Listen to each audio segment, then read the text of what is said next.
My Aunt Vav does not believe in natural death. She says that every death happens as a result of the earth reclaiming you, be that for good reasons or bad, curses, or something awful has latched itself onto you, or takes you. She says it doesn't matter whether or not you have a good spirit inside of you, it does not matter about your deeds, good or bad, for the earth does not think like a person does, and neither do the things that we instinctually fear. When I was 4, I met Vav for the first time that I can actually remember her. My mother and I went to stay with her because our neighbor's kid had gone missing, and my family, being hyper-vigilant about these kinds of things, took me to Aunt Vav. Aunt Vav lives in the Northern Territory, on a large property off Stewart Highway. Her house is a shed, with concrete floors and corrugated iron walls and roof. She has no groundwater or attachment to the mains, so she relies on a large rainwater tank for showers/drinking water. Vav has a metric fuckton of guns and stuff, and I'm not entirely sure if it is all legal, but she's a woman living alone with only dogs for company a good amount of the time, so fair enough. Now, Aunt Vav comes from some really old blood of warlocks and druids from Scotland and Wales, but she thoroughly believes in the spirits and creatures of Australia. As far as I know, her husband died when I was a baby, and Vav keeps his ashes on a shelf in the living room, in an urn with the ashes of the 2 babies they lost. I don't remember much of the visit when I was 4, but I do remember that Vav never kept her 5 large dogs on chains. It caused my mother great distress, for she worried that the pit bull/bull mastiffs would harm us. All my life, Vav has ignored her concerns. She has always said that people who chain up their dogs outside are idiots, for a dog doesn't belong on a chain.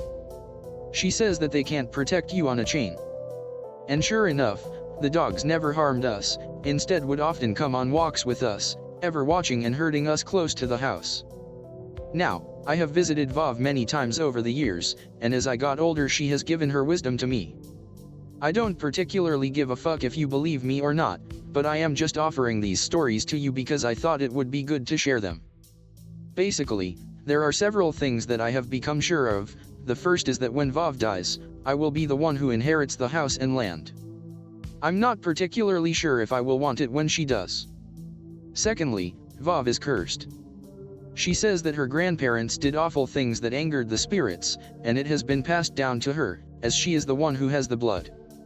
As apparently, I do as well. When I was 9, I was sleeping on a mattress at Vav's house in her living room, because my mum was in hospital in Darwin, due to complications with her pregnancy. I went to sleep after watching some Rugrats on VHS, when I was woken up by the dogs. Vav had 7 dogs at this point, with 3 of the original 5, the rest were younger. I could hear them barking and snarling like crazy. But it was beyond anything I'd ever heard dogs sound like, and I've heard what dogs are like when they're chasing down a wild boar. I was pretty afraid and got up to go look for Aunt Vav, only to find her already sitting at the table by the kitchen door. She was slowly loading a rifle, had the pockets on her belt bulging with ammo, and there was a shotgun and machete on the table across from her. I remember asking her what was wrong with the dogs, and her looking up at me with a smile. "I dunno, Blue. But let's go have a squiz." She let me hold the machete in its sheath as we left the house, and led me to the edge of the veranda. The area around us was lit up in all directions from her perimeter lights, which she must have put on whenever it was that she woke up from the noises. She propped her shotgun up against one of the beams. I remember her eyes, sharp and bright as she scanned the area. She whistled for the dogs and they came running, whining, and snarling with the ruff on their backs raised all the way down their spines. "This is private property. You are trespassing. If you understand, respond immediately, or I will use force to remove you." Aunt Vav planted one foot a little in front of the other as she held up her rifle, and I simply stood there, being about as useful as a bag of shit, my hand finding anchor on the back of Ripper, who was squirming with his muscles all bunched up under my palm. Now, in this area there are no streetlights, at all, in any direction that you can see. So while the stars seem to be endless in the sky, you cannot see a fucking thing. We stand there with nothing but the sounds of the dogs whining. Usually you can hear frogs or insects and ambient noise, but it was like the whole area was holding its breath. "Vav," I said, trying not to piss my pants. I didn't understand why she wasn't calling the police when we heard it. There was a thump, then. Asterisk respond. A fucking gurgled mess of the word was hissed at us from somewhere beyond the line of light, and there were rustles from grasses in the direction Vav was pointing the rifle. At this point all the hairs on the back of my neck stood up and I pissed myself. Vav hissed at me for a torch, so I gave her one of the big yellow ones that were on the ground by the house, fumbling the machete but not totally fucking it up, even as warm urine made my legs itch and my jeans stick to me. You? She swung the light beam back and forth, but it didn't reach very far at all, and I didn't realize what she was doing. There was a reflection from a pair of fucking eyes out there in the dark. Yellow-green spots that stood a little taller than me. Vav didn't even hesitate. Sick M. Just like that, all 7 of the dogs took off into the darkness, their snarls like battle cries as they went to chase down whatever was out there. I just wanted to go back inside when Vav suddenly tilted her head, listening.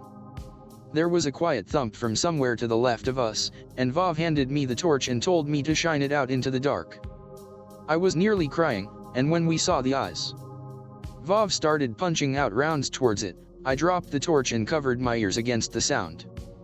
There were several thumps that sounded like a frightened rabbit, but so much louder.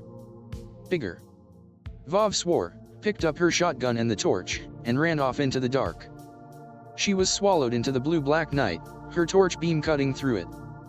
There were more thumps. That's when I saw it. Illuminated for just a moment.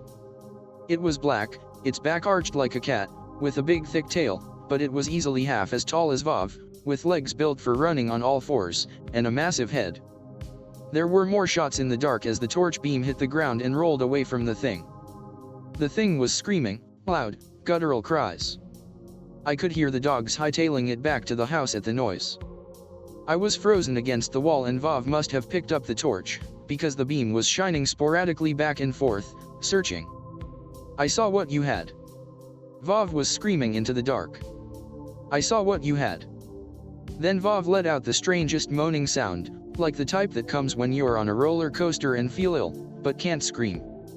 She shined the light out on the trees as the dogs came thundering back, barking more. Spud was holding his left front leg off the ground, his pained yelps between his snarls. Then, Blue. Blue. Are you still there? And if there is one thing Vav has taught me, it's that if someone calls out to you in a situation like this, you respond. I'm here, Vav. I heard her mumbling out there, still shining the light out, as the dogs circled her. Get inside. Get inside now.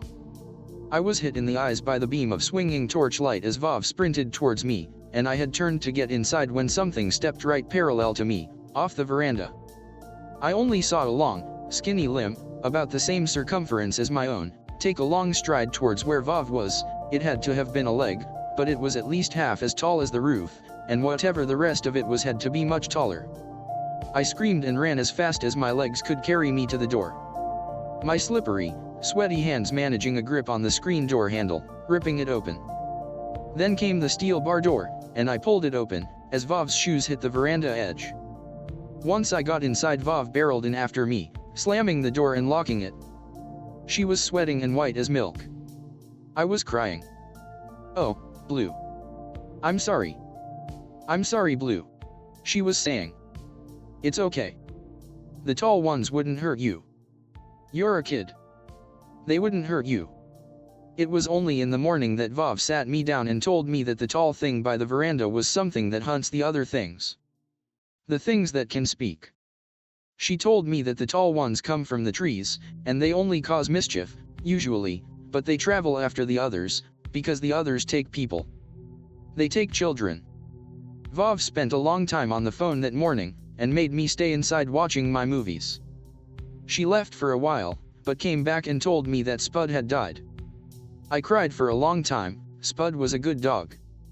That afternoon, a ute pulled up that had 3 Aboriginal men in the back, and 2 in the front. They dragged a dead kangaroo out of the back and left it on the veranda, and Vav went outside to speak with them. She said that the things had taken one of the Aboriginal children, and left the kangaroo as a symbol of good faith, to pay for Spud, because they believe that Vav is a bush hag. A cursed witch. She told them that the tall ones were searching the property and they said that they had called them after the ones who took the kid.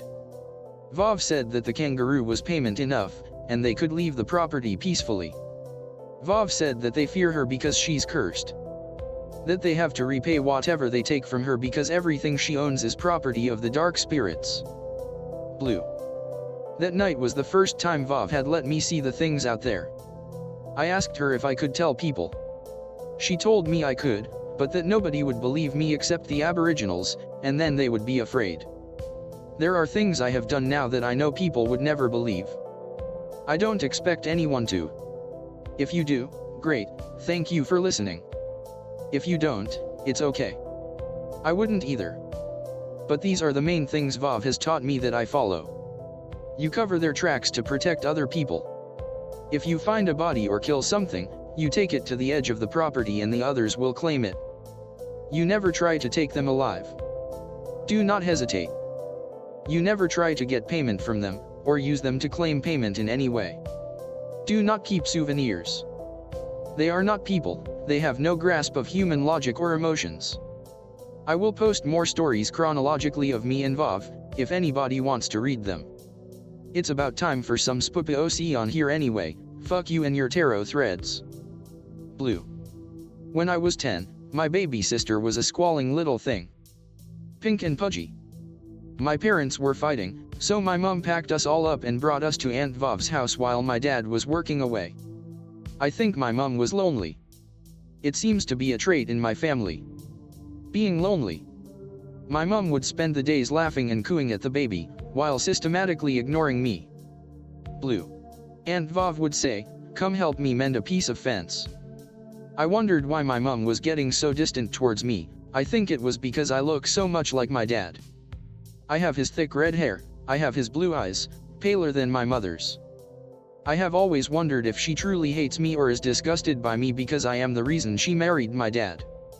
Whenever I used to worry myself sick about it, with no other kids to play with, Aunt Vov would be there. Blue, she would always begin, then.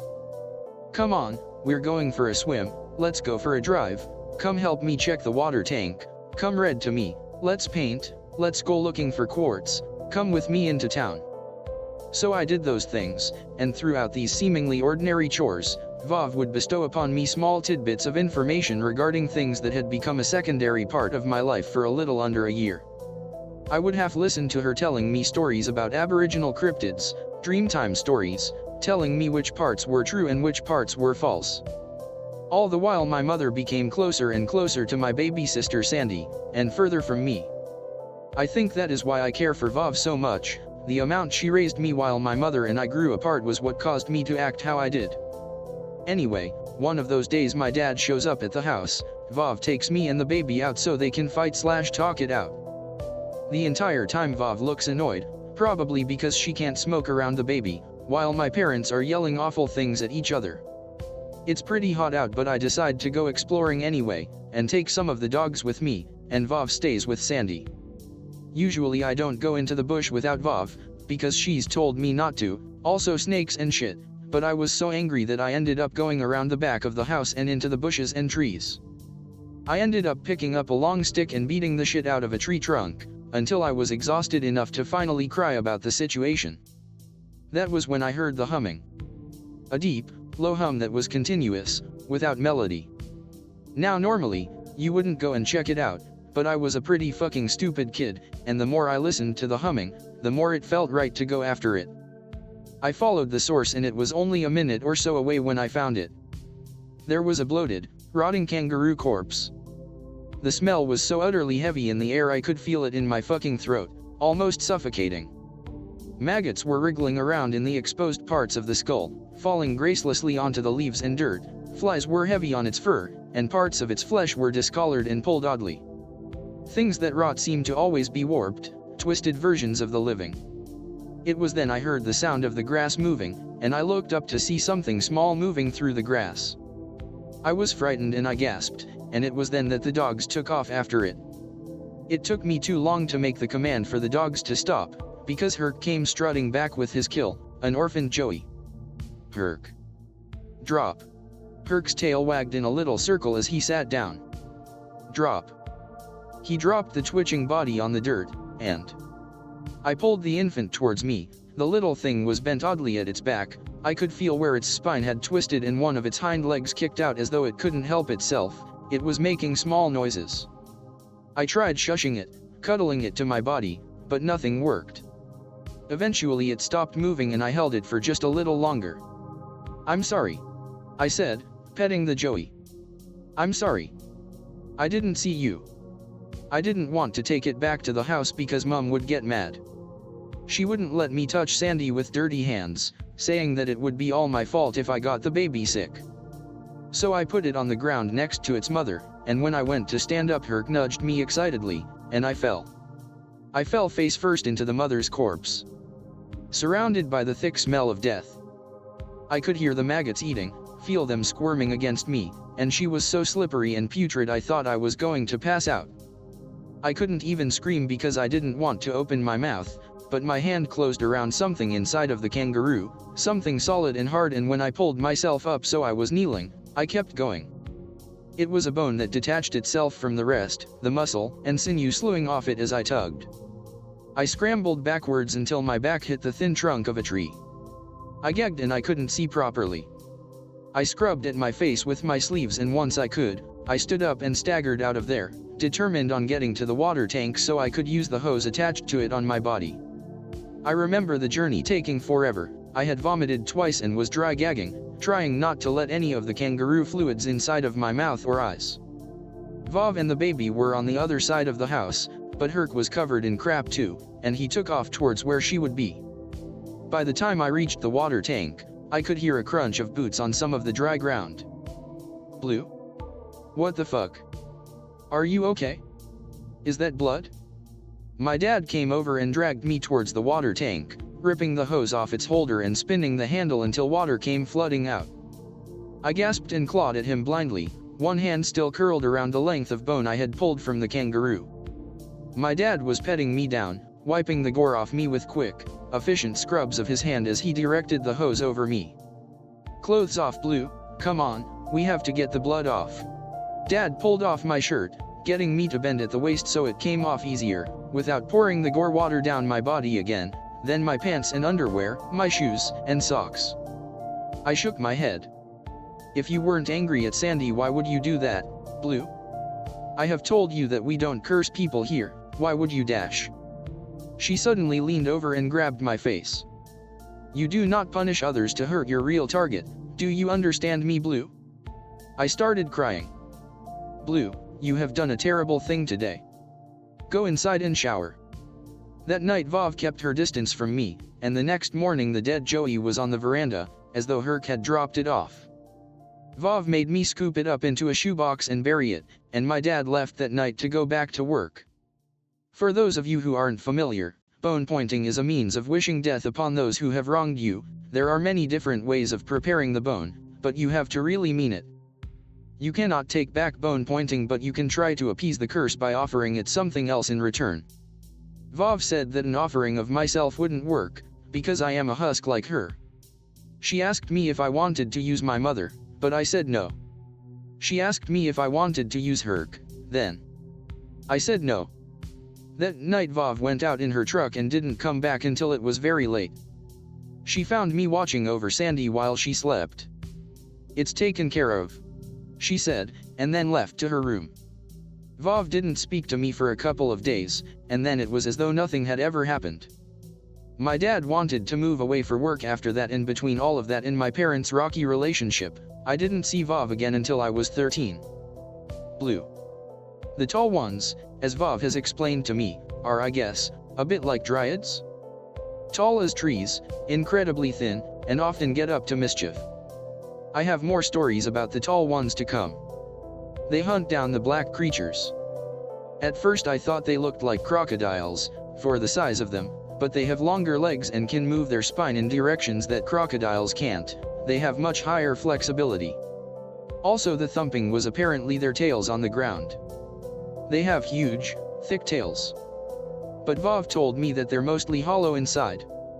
It's how they move the children they take. They lure you close then swallow you up. Like an angler fish dangling a light. They rove in groups of 2 or more, and head back to their territory before they consume the children properly. The tall ones frighten them, as they are supposed to be equally strong, and do not require rest as often. When I was 13, Vav helped me make my first friends. I used to go to a school called Humpty Doo Primary, when I was little. I got pulled out for the move that lasted until I was 13. It was just before my 13th birthday that my parents' relationship ultimately became totally unsalvageable, and my mother began the lengthy process of trying to take both me and Sandy away from my dad. When I was 11, my mother was pregnant again, but there was something wrong, and the baby was stillborn. It turns out the baby had too much fluid in the brain, and the brain had not been able to properly form, almost like a brain slurry. At least, that's how Vav explained it when I asked. Long story short, there was a lot of grieving between my parents. My dad lost custody, my mom had me and Sandy, and we moved back to Darwin. I just wanted to see my dad, but I felt like I was probably never going to see him again. The court costs that he had to pay, including my mother's, were sizable, not to mention the child support and other payments my mother had claimed. The last time I saw my dad, he was getting into a car, looking like an empty shell.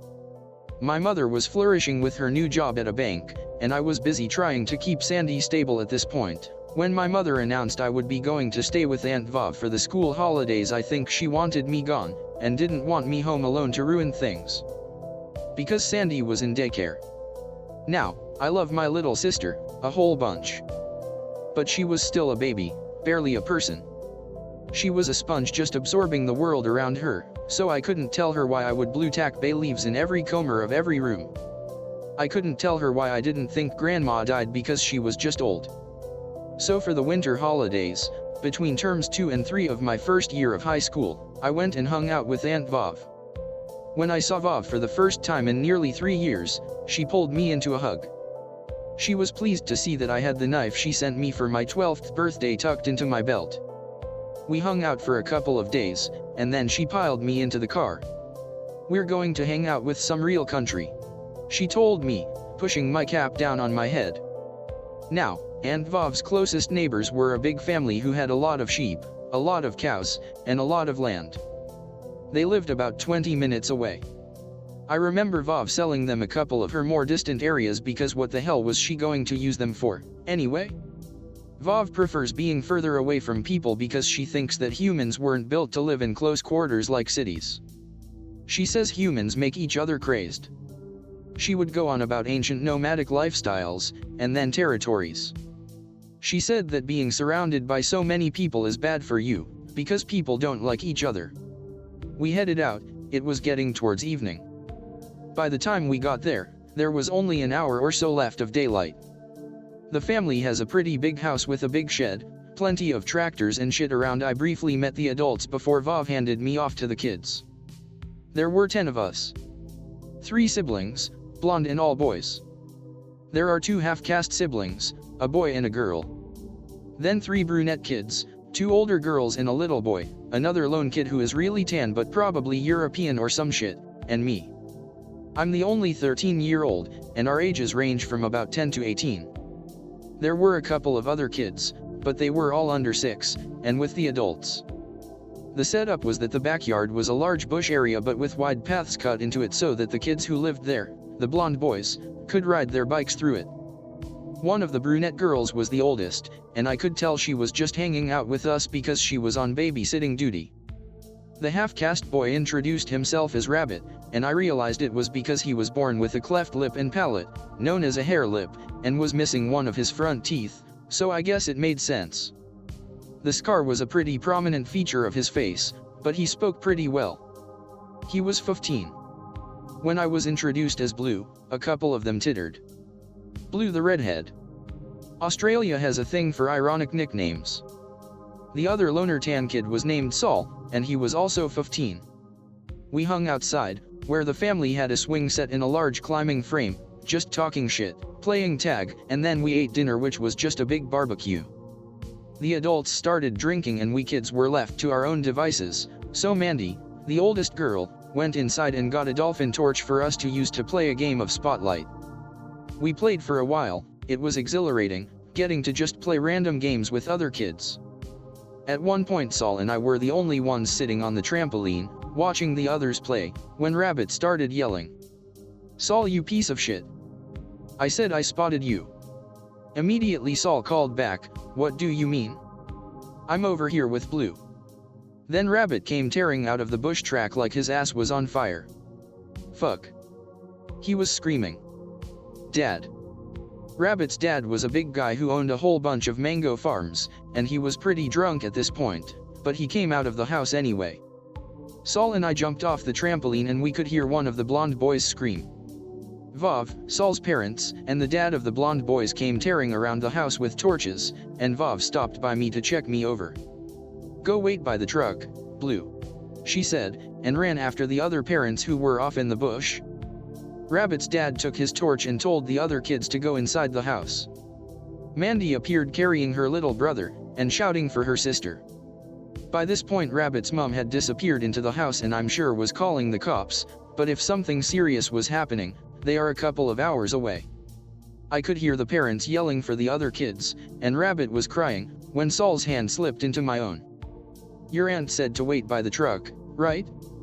I nodded and headed that way, pulling Saul along by the hand, and we both climbed into Vav's car. I knew why. Vav had been teaching me how to shoot over the last couple of days, and while I was far from adept, I knew she kept a pistol in the driver's side door just in case. Saul and I sat there in silence, listening to the adults call out the other kids' names. At one point there was a yell from one side of the car, a section of the bush track. We both jumped when something knocked on the window, and Rabbit was standing there, puffy-eyed and looking in at us. We opened the door and he climbed in, sniffling. "They can't find Ben," he said. It was the name of the eldest blonde boy. We waited there for ages, until Vav opened the door and ushered us out. "It's fine," she said. "We found Ben.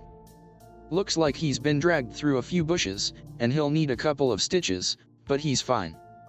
Once Rabbit and Saul were with their parents, Vav ushered me out of the house and into the truck. We drove home in silence. "Did Ben say what dragged him?" I asked. Vav pursed her lips. "It was probably a junkie," she said, but then she looked at me, her face in half shadow from the high beams. "But then, what would a junkie be doing all the way out here?" she asked. "It's a 2-hour drive from town," I agreed. "Why didn't we wait and talk to the police?" Vav laughed. "Only get involved with the police if you're being arrested, Blue. Were you the one that found Ben?" "It was me and Kurt." "Who was Ben's dad? Was it a junkie?" I asked. Vav clucked her tongue. "Sure. We both slept on mattresses on the floor that night, though I don't think that Vav actually slept." Blue. Towards the end of the holidays, Vav went missing for a couple of days. A friend of hers she called Animal came up, and said he was itching to go on a hunt. He was this huge white guy, covered in tattoos and looked like a bikie. Vav said that I'd be staying with the blonde kid's family, and that if she wasn't back the next day, to stay with them until they found her body, Animal's body, or her truck. She laughed then, and blew her cigarette smoke out of her nose. She said she was going to take care of the predators lurking around our area. She packed herself, Herc, Ripper, Buff, and Banjo into her truck. Animal had 2 dogs of his own that went in the tray, and they left after dropping me off. I didn't see Vav for 3 days. On the 4th day, her truck rumbled up to the house, and I'd been playing basketball with Ethan and Daniel, the 2 youngest boys. Ben stayed inside. I went over to her, and noticed she was holding herself oddly. Banjo and Ripper were gone, one of Animal's dogs was in the back, but no Animal. Shelly and Kurt came out, the boys' parents, and had a conversation with Vav, who accepted 2 envelopes from them. I said bye to my neighbor/friends, and on the way home, I was itching with questions but didn't know where to start. "What was the envelope for?" I asked. "Services rendered," Vav replied, then turned up the radio. Garth Brooks made it impossible to talk anymore. When we got back to her place, Vav hosed blood out from her truck tray. I wanted to ask questions, about where Animal was, about what she was hunting, if she was successful. But she had to have been, she'd come back, hadn't she? But Vav is terrifying. Sometimes she looks at people the same way she stares down a kangaroo. It's the most detached, lingering stare. Hungry. It's like she doesn't see a person, but she sees only parts. Vav is a predator, through and through. That night she spent 4 hours in the bath with a bottle of Jack Daniels. She was shivering when she came out in her pajamas. She stared almost unblinking at the TV until she went to bed. The new dog was named Job. When I was 14, Vav finally decided to let me help.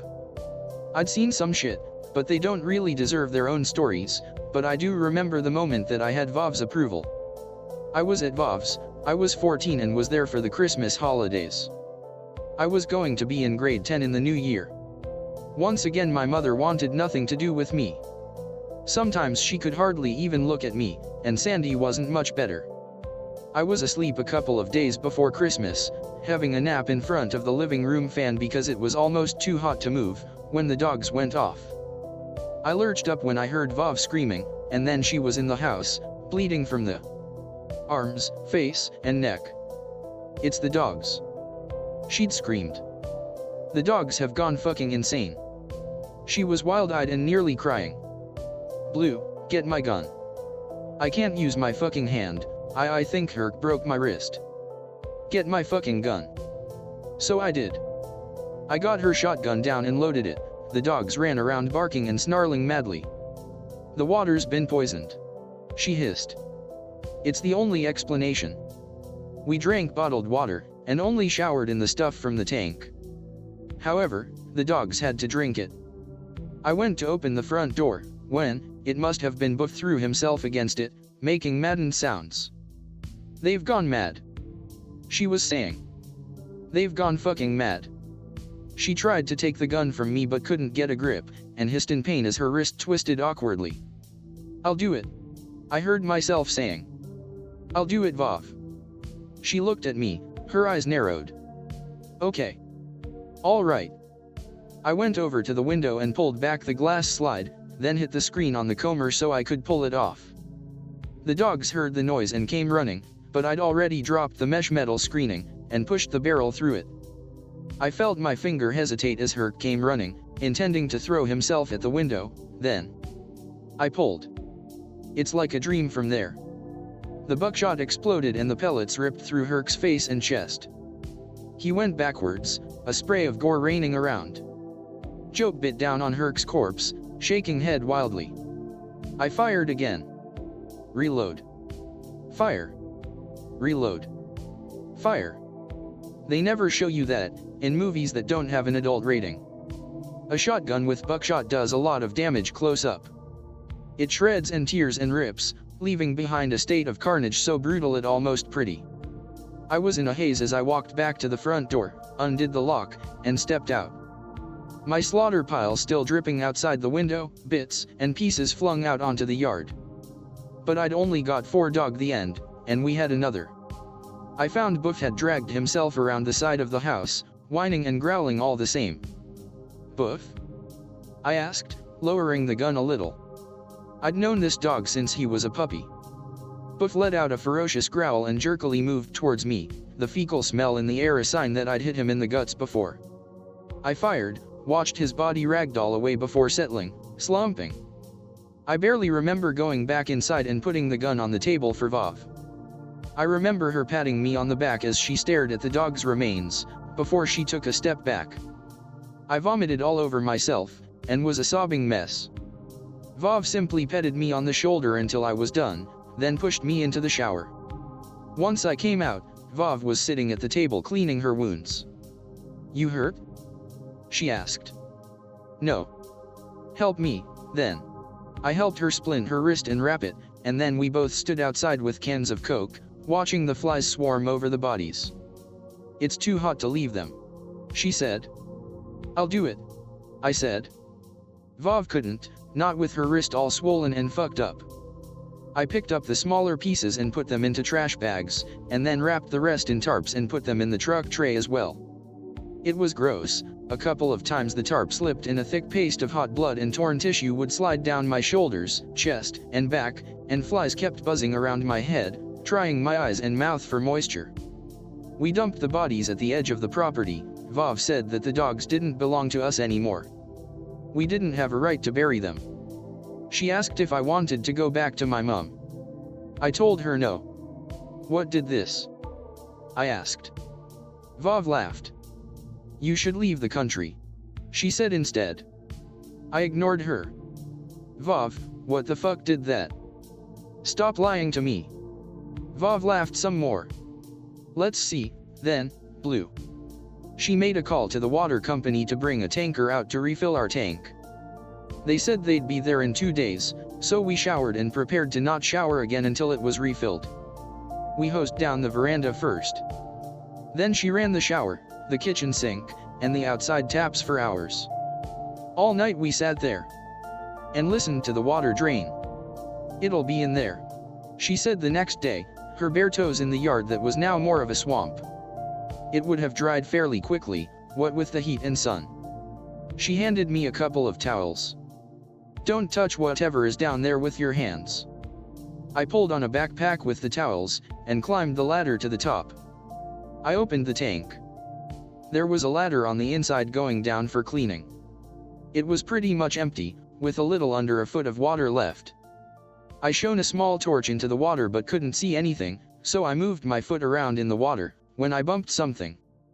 I nearly screamed when I felt the slide of the snake under my foot, but it didn't move.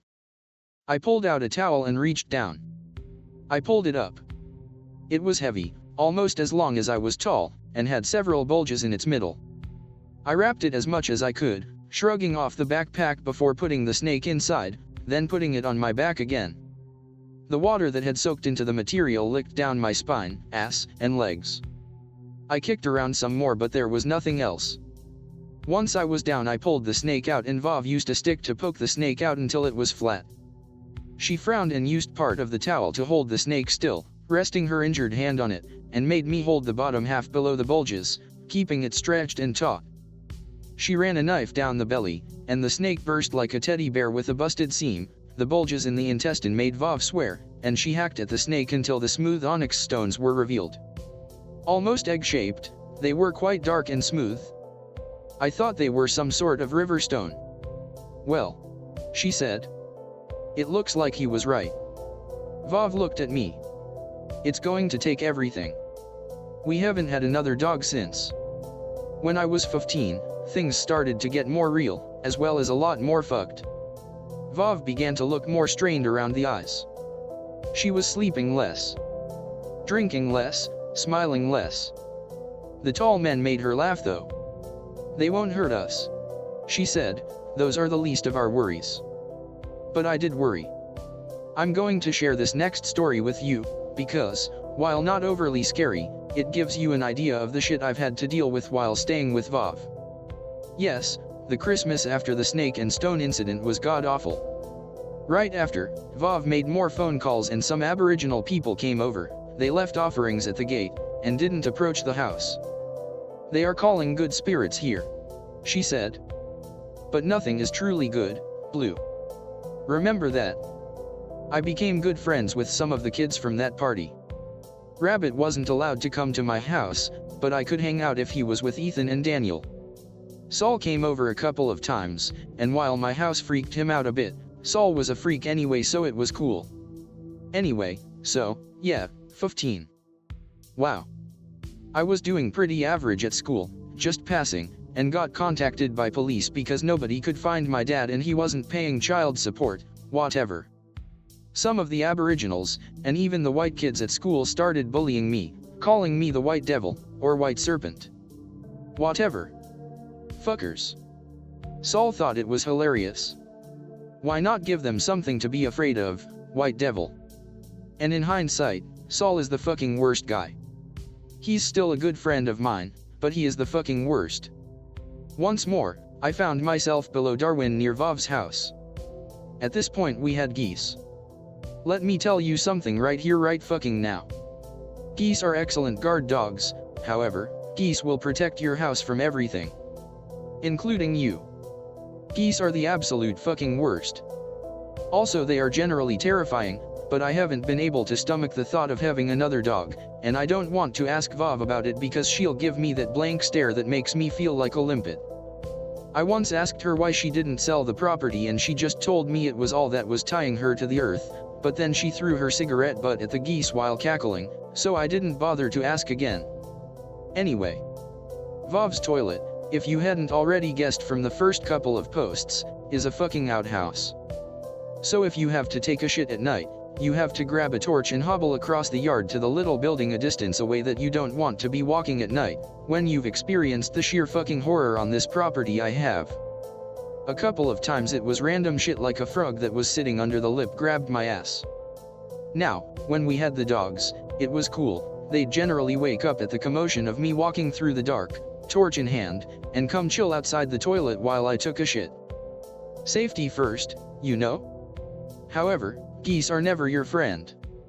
And geese do not give a fuck about you. Why? Because geese are the fucking worst. I was on one of these nights I woke up with the need to toilet. Badly. Now I fucking hate this feeling, but nature calls. I have, however, started carrying a machete with me. So juggling my torch and machete, I make it to the outhouse, and I'm sitting there, doing the do. When I hear something's footsteps approaching the place. Let it be known that I was not a happy camper at this fucking point. But first I'm going to give you a little more background on the tall men. They are mischief makers at their most basic. They like to fuck with people by moving shit around, breaking shit, scaring the fuck out of you. To these guys, it's all in good fun. However, all in good fun becomes terrifying fucking bullshit when the guys doing it are taller than your house and pretty much invisible unless you see them, in which case they are even more terrifying because the closest thing I can think of to compare them to is that stick insect from Bug's Life.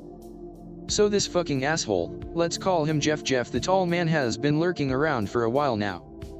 And will continue to do so unless we remove all the trees or stop the offerings on our land. At this point I'm about ready to torch the whole fucking place because I do not have fucking time for Jeffrey, because if I'm scared and trying to take a shit, my anus slams shut like some Indiana Jones tomb trap bullshit. Say fuck you, Jeff. Out loud on my behalf, it'll make me feel better about how much I fucking rage I hold for Jeff the tall man. So anyway, I'm fairly sure this is Jeff outside, because this is the 5th time he's done this. Asterisk Jeff, man. Please go away. And then there's this soft thump on the roof as Jeff leans his elbow on it or some shit I don't know, but I was ready to hulk out, and then something hums, and I hear Jeff fucking leap the fuck away, like Jeff is gone. Jeff is outta here. Now, why would Jeff leave? Because somebody is humming outside. Somebody is out there fucking humming. So I decide to fucking chance this shit. Vav? I wait. The humming stops. Vav? At this point mission shit is a complete disaster and I'm wiping while I'm standing and trying to pull up my jeans because that was definitely a man's hum. And it frightened away Jeff. At this point I'm so unhappy I consider remaining inside this shit tin until daylight.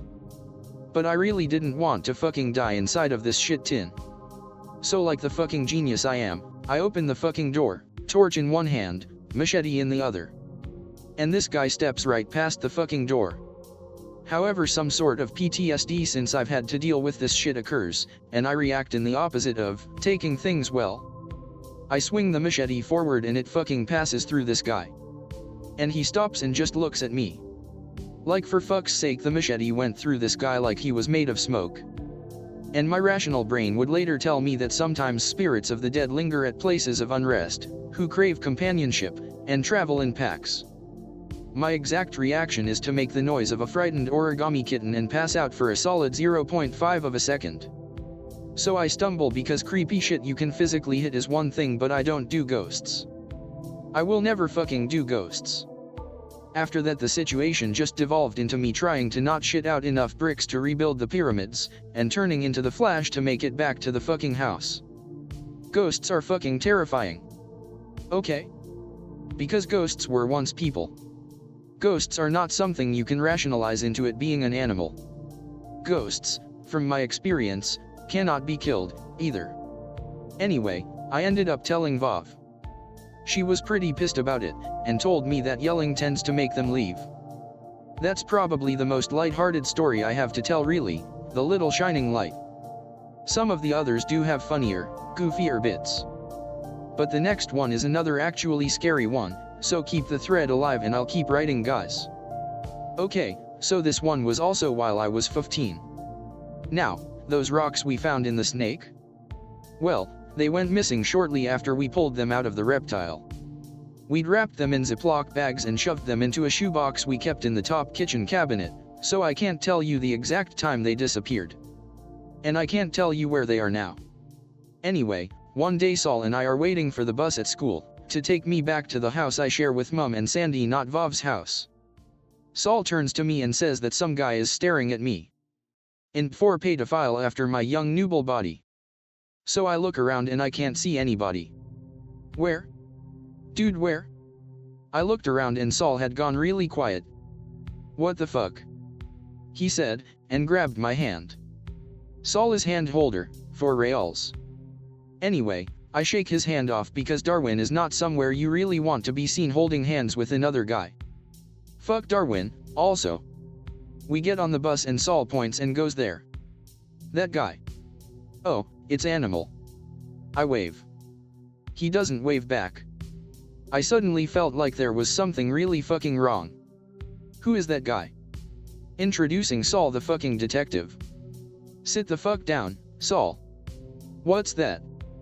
Staring at this guy, we have to sit down. Saul is crammed against the window and we're both watching as Animal lifts a hand and holds up something. What I asked that? I lean forward. Oh, this guy is holding a pair of fucking eyes, still attached to the optic nerve at the ends. Okay. Saul makes a high-pitched whine and Animal grins at me. Fucking, biggest shit-eating grin ever.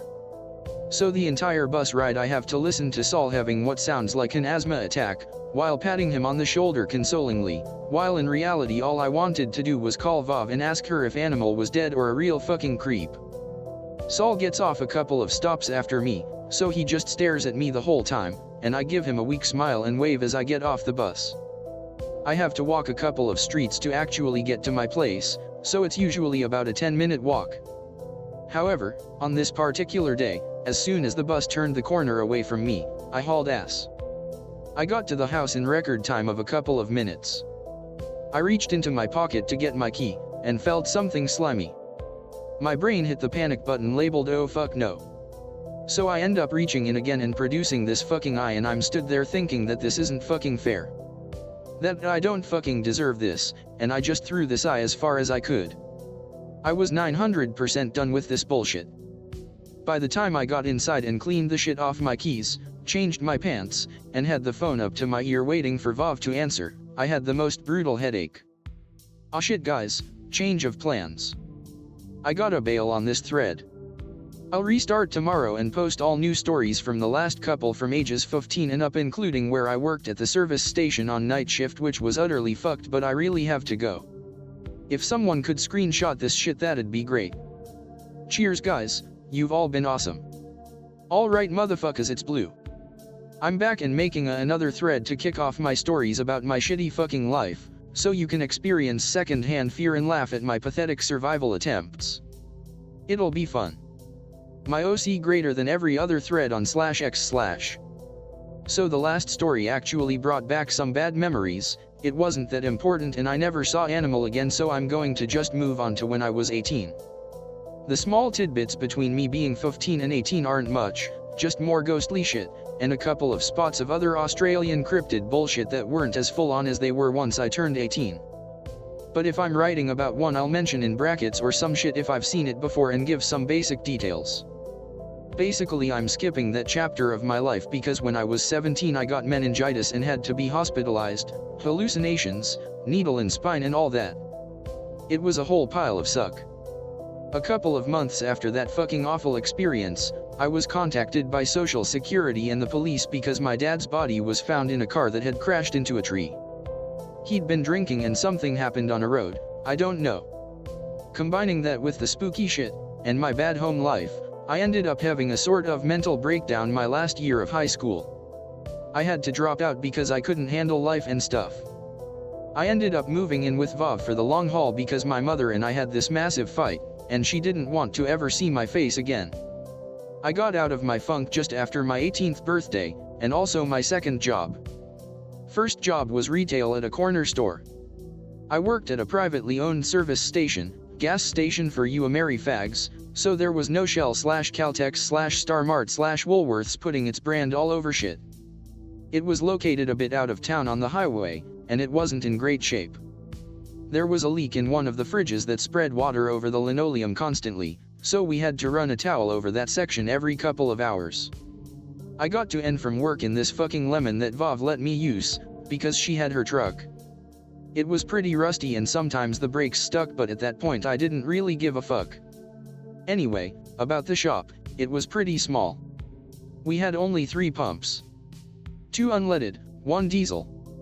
There was this big freezer about the length of a car outside that had a door on it for ice.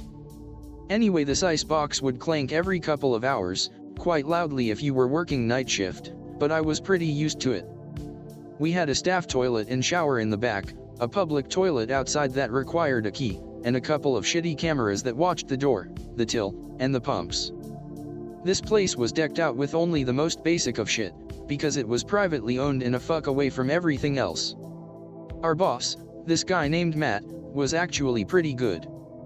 He always made sure that 2 people worked night shift because people are less likely to rob/murder you if you have more than 1 person in the shop at one time. He also let us watch TV shows/bring in our own movies to watch behind the till on this small ass TV that was on the counter.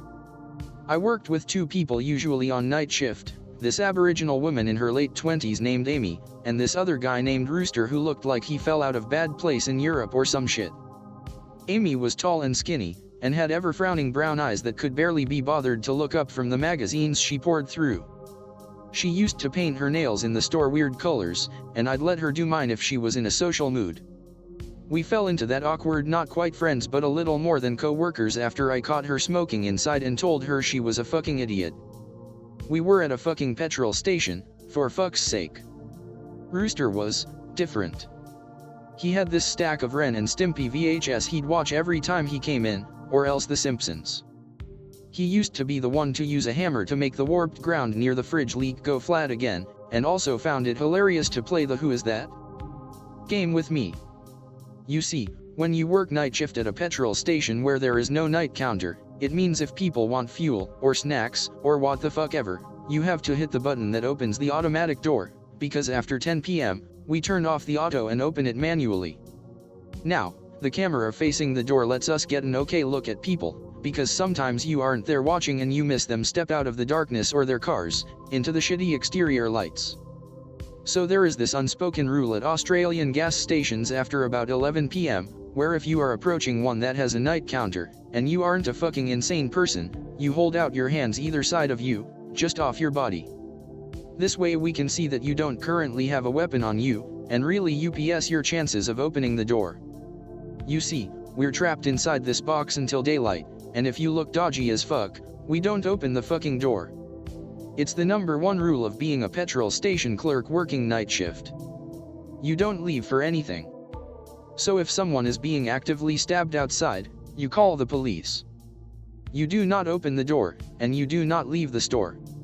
After you call the police, you call your boss. It's just the way it works. When people show their hands, we decide if they look like they're going to try to steal shit or murder us, then I hit the switch that opens the door, then it shuts and locks behind them.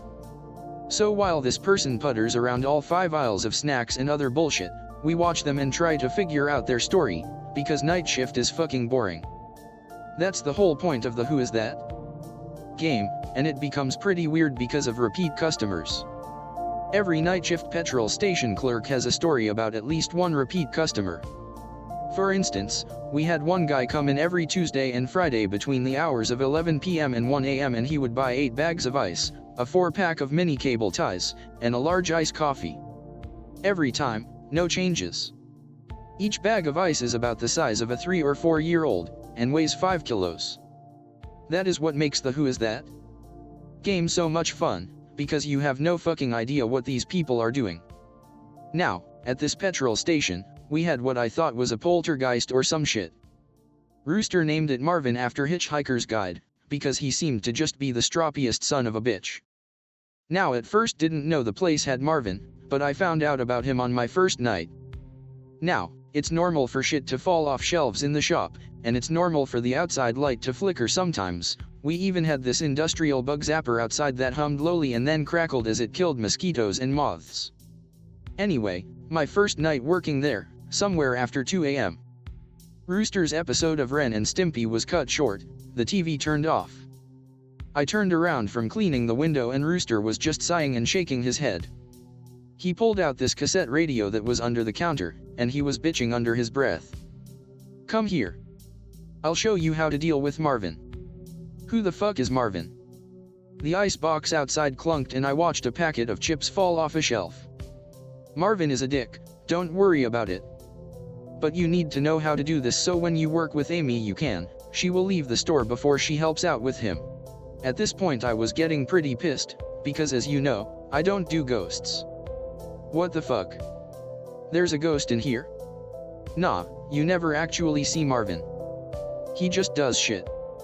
Rooster explained that at some point or another during the night, Marvin turns off the TV and starts fussing about, knocking shit off shelves and tripping you over, exploding bottles of Coke, and walking around the store. He gets progressively worse the longer you ignore him. I sort of believe, but wait with Rooster, when we hear footsteps down the aisle we keep the toiletries, then several tissue boxes fell off the top shelf, like someone hit them on their way past. The way to stop Marvin is simple. The radio cassette player has a bootleg cassette already sitting inside of it. Matt tried to get rid of it once and brought it back the next day, and Amy won't touch it. But Marvin loves Diana Ross and the Supremes, so you bring it out whenever Marvin decides to act out, and play his tape. "Someday We'll Be Together" seems to be his favorite song. We've experimented with Marvin a lot since then. If you play the tape earlier in the night he turns it off. He only wants to listen to it when he's ready. If you ignore him for more than an hour the power trips out for a couple of seconds. If you fast forward through the song the leak gets worse and you have to start it again. I now play that song in my car a lot. So, Marvin is okay, I guess. I think he's lonely or sad, but I was never able to do anything about it. I mean, we don't even know his real name, or if it's even a guy. I know it wasn't really a scary story, and in fact it makes me a little sad to share it, because playing the song every night/morning and trying not to think about why Marvin makes us play it for him is pretty upsetting. I just wanted to give you guys an idea of what working here was like. I worked both night shift and day shift, depending on the roster that changed over, but normally I'd 2 weeks night shift then 2 weeks day shift. If you have any questions about Marvin, feel free to ask away. I don't know that much but I'll answer what I can. One day I was working the day shift with Amy. It was almost too hot to fucking move, and the air conditioning in the shop was busted. We had like 3 fans set up and on, but all you could smell was petrol and rotting mangoes, as somebody had spilled a bunch down the highway. The temperature was approaching 43 degrees Celsius, nearly 110 Fahrenheit. So these fans were doing fuck all. I could pretty much slick my hair back with my sweat. The fans were doing nothing but push the heavy stank petrol mango decay air around. The Northern Territory is so fucking awful. Amy looked like shit that day. I can remember clearly. She'd thrown her back in a ponytail and there were weird strands sticking out. She looked like she hadn't slept in a good long time, and big sweat patches were on her back and underarms. We had to wear these god-awful white polos to work with name badges. And I knew if Amy looked like shit then I, with my red hair and fair complexation, was a hotter mess than Courtney Love. At around midday, I was mopping up the fridge puddle, trying not to gag at that weird ozone and rot smell you get when stuff melts in fridges and freezers. Amy was prowling behind the till, back and forth, like a trapped feral cat. "You're going to wear through the flooring," I said, as a joke. And Amy just bared her teeth at me. "You gonna tell me what to do, white fella?" she asked, and narrowed her eyes at me. Great, we'd devolved into her calling me white fella again. "My name is Blue," I said. Amy scoffed and continued pacing a hole in the floor. "That ain't ya name. You and the bush hag you live with use fake names because the bad spirits took your old ones." I put the mop back in the bucket, and wiped my face on the inside of my polo. "What? You live with the bush hag, EY?" I live with my Aunt Vav, yes. Amy let out a peal of ugly laughter, and produced a cigarette. Vicious Vav, my uncle calls her. He and my cousin reckon she eats the goodness out of people. That's why she's stuck on her bloodland. And that was fucking great, because of course this gossip would catch up to me. He calls her Vicious Vav? Amy nodded. Vicious Vav. They say at night she turns into a parenti and attacks people, so she can be a person during the day. Amy, that doesn't make any sense. Parenti are reptiles, they're cold-blooded. They need the sun to be active. I know my shit about lizards and snakes here, and listening to Vav tell me Dreamtime stories meant I wasn't about to believe the shit spewing from this third-generation scum. She pouted at that. For those of you who don't know, if you see a wild parenti, it is probably as terrifying as seeing a crocodile, if not more so. Are you a fucking wizard? They are the biggest monitor lizards Australia gets, and generally are about 2 meters long, either side of 6 foot. They're fucked. They can also stand up on their hind legs, so can be as tall, if not taller, than a man. Also, as we were closer to Catherine and not Alice Springs, it seemed unlikely that we would see any parenti at this point. Basically, Amy is a dumb bitch. Now, I have about half a foot of height on Amy, and easily 10 kilos. I was made for picking shit up and putting it down. So if we ever came to blows, I think physically, I could do some damage. However, there's something about living in these parts that teaches you to not be prey. Something that makes weakness a shameful thing. After all, strength means little against somebody who will do absolutely anything to win. Another thing about the Aboriginals around here is that they will not fight alone. It's fucking annoying, and I've never had to deal with it. It's probably the best part about being Vicious Vav's nephew. I ended up making her put out the cigarette again. Tension between Amy and I was high for the rest of the day. I got it, she was terrified of me. Terrified I was going to hurt her somehow. But I needed this job, and I needed to know who the fuck her uncle was, and why he was spreading shit. So we just carried on tentatively polite to each other, but not being overly friendly. At about 4 p.m. this woman pulled up in a white station wagon. She fueled her car, and I'd seen her in before. Her name was Deb, I was pretty sure, and she was missing her left foot. She had a metal prosthetic we could see that day, because she was wearing shorts. Her sneakers squeaked on the linoleum where the water was still drying, and I tried to break the ice between Amy and I and asked how she thought Deb lost her leg, start up a game of who is that? Amy stared at Deb for a moment before she said. It didn't want her to run. Okay, I thought. Never play with Amy again. Deb was a mousy little lady who had surprisingly strong-looking biceps and a slight bum across her nose and cheeks. She paid with rumpled cash and had a blank, small smile on her face the whole time. Does she ever say anything when she comes in? I asked. Amy shook her head and popped some of the gum she started chewing instead of smoking at work. I got home at about 7, Vav was already there, making mac and cheese on the stove. I told her about Amy, and asked what the fuck she meant.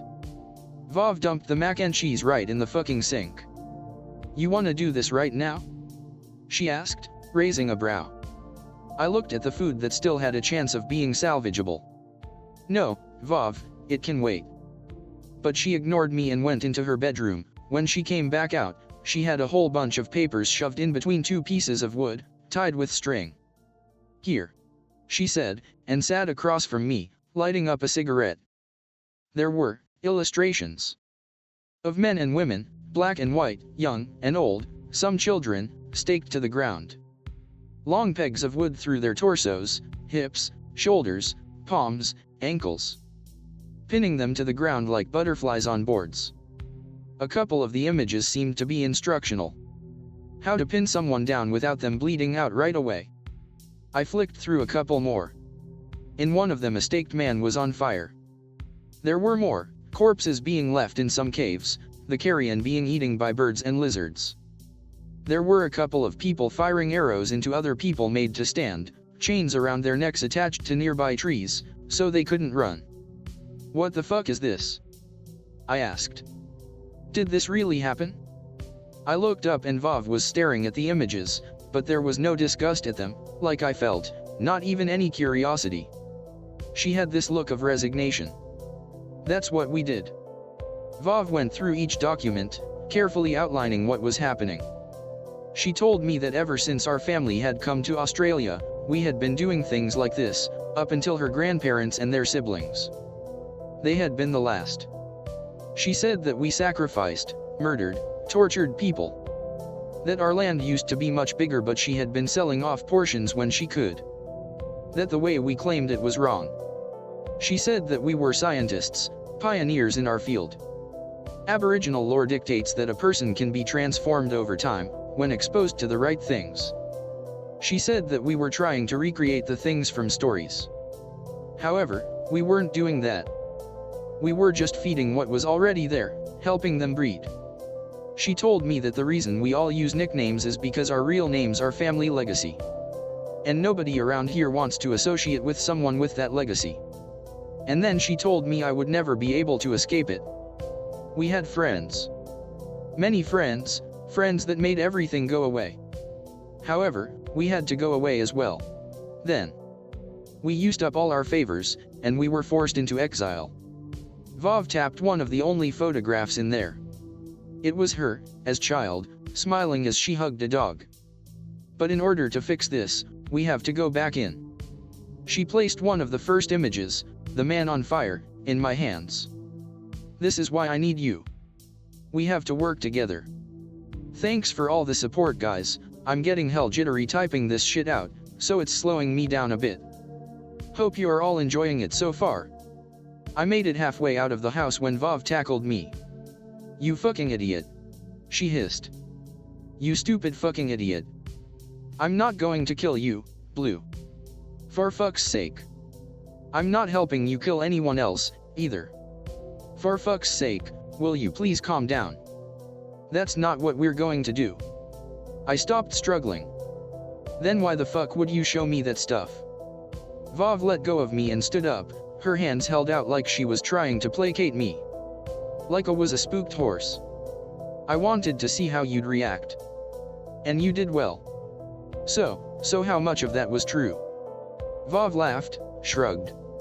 I don't know. My husband drew those. I slumped down, feeling very fucking heavy. Fuck you, Vav. You're a piece of shit. I wheezed. You're a fucking cunt. I hate you. She grinned. Asterisk just wanted to make sure you weren't insane, Blue. I was just making sure. After that, every so often Vav would make jokes. Hey Blue. If I asked you to kill our neighbors, would you do it? Fuck you. What if I said please? She would laugh wildly and waggle her fingers at me, going back to her crossword puzzles. One night I was making some spaghetti when there was a creak from outside. The geese hissed from near the kitchen door, and hurried away. Hello? I called out. Jeff? I opened the door to see if there were spirits, because I was so ready to blast my speakers at them. After the first couple of times, Vav told me about how the spirits, while craving other people, do not like loud noises. She says she thinks it is why there are less ghosts in highly populated areas. Vav came out of her bedroom, towel drying her hair. Something out there? She asked. I shrugged, moving back to the stove, stirring the sauce. It's real, though, she said, and I jumped. She was leaning against the counter to the left of me. Those things we've been seeing. Those are real, Blue. I shrugged. I know sometimes I don't make sense, but I think something went wrong up here. She gestured to her head, to help me deal with it. Your mom and me didn't have a good childhood out here. And neither did you. But, those things, Jeff, the spirits. Those are real. Some people like to mystify it and shit, but they're just creatures. They can be hurt. Doesn't mean it isn't terrifying, I said. One used to be afraid a lot too, she said, smiling. Then I got angry because they've ruined my life. Are you going to let me see them, so I know I'm not mad? What about Marvin? She asked. Marvin doesn't count.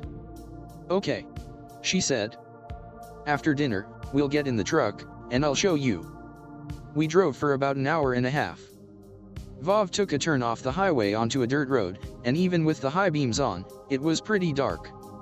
I sat there quietly, and Vov had turned off the radio so I couldn't hum along.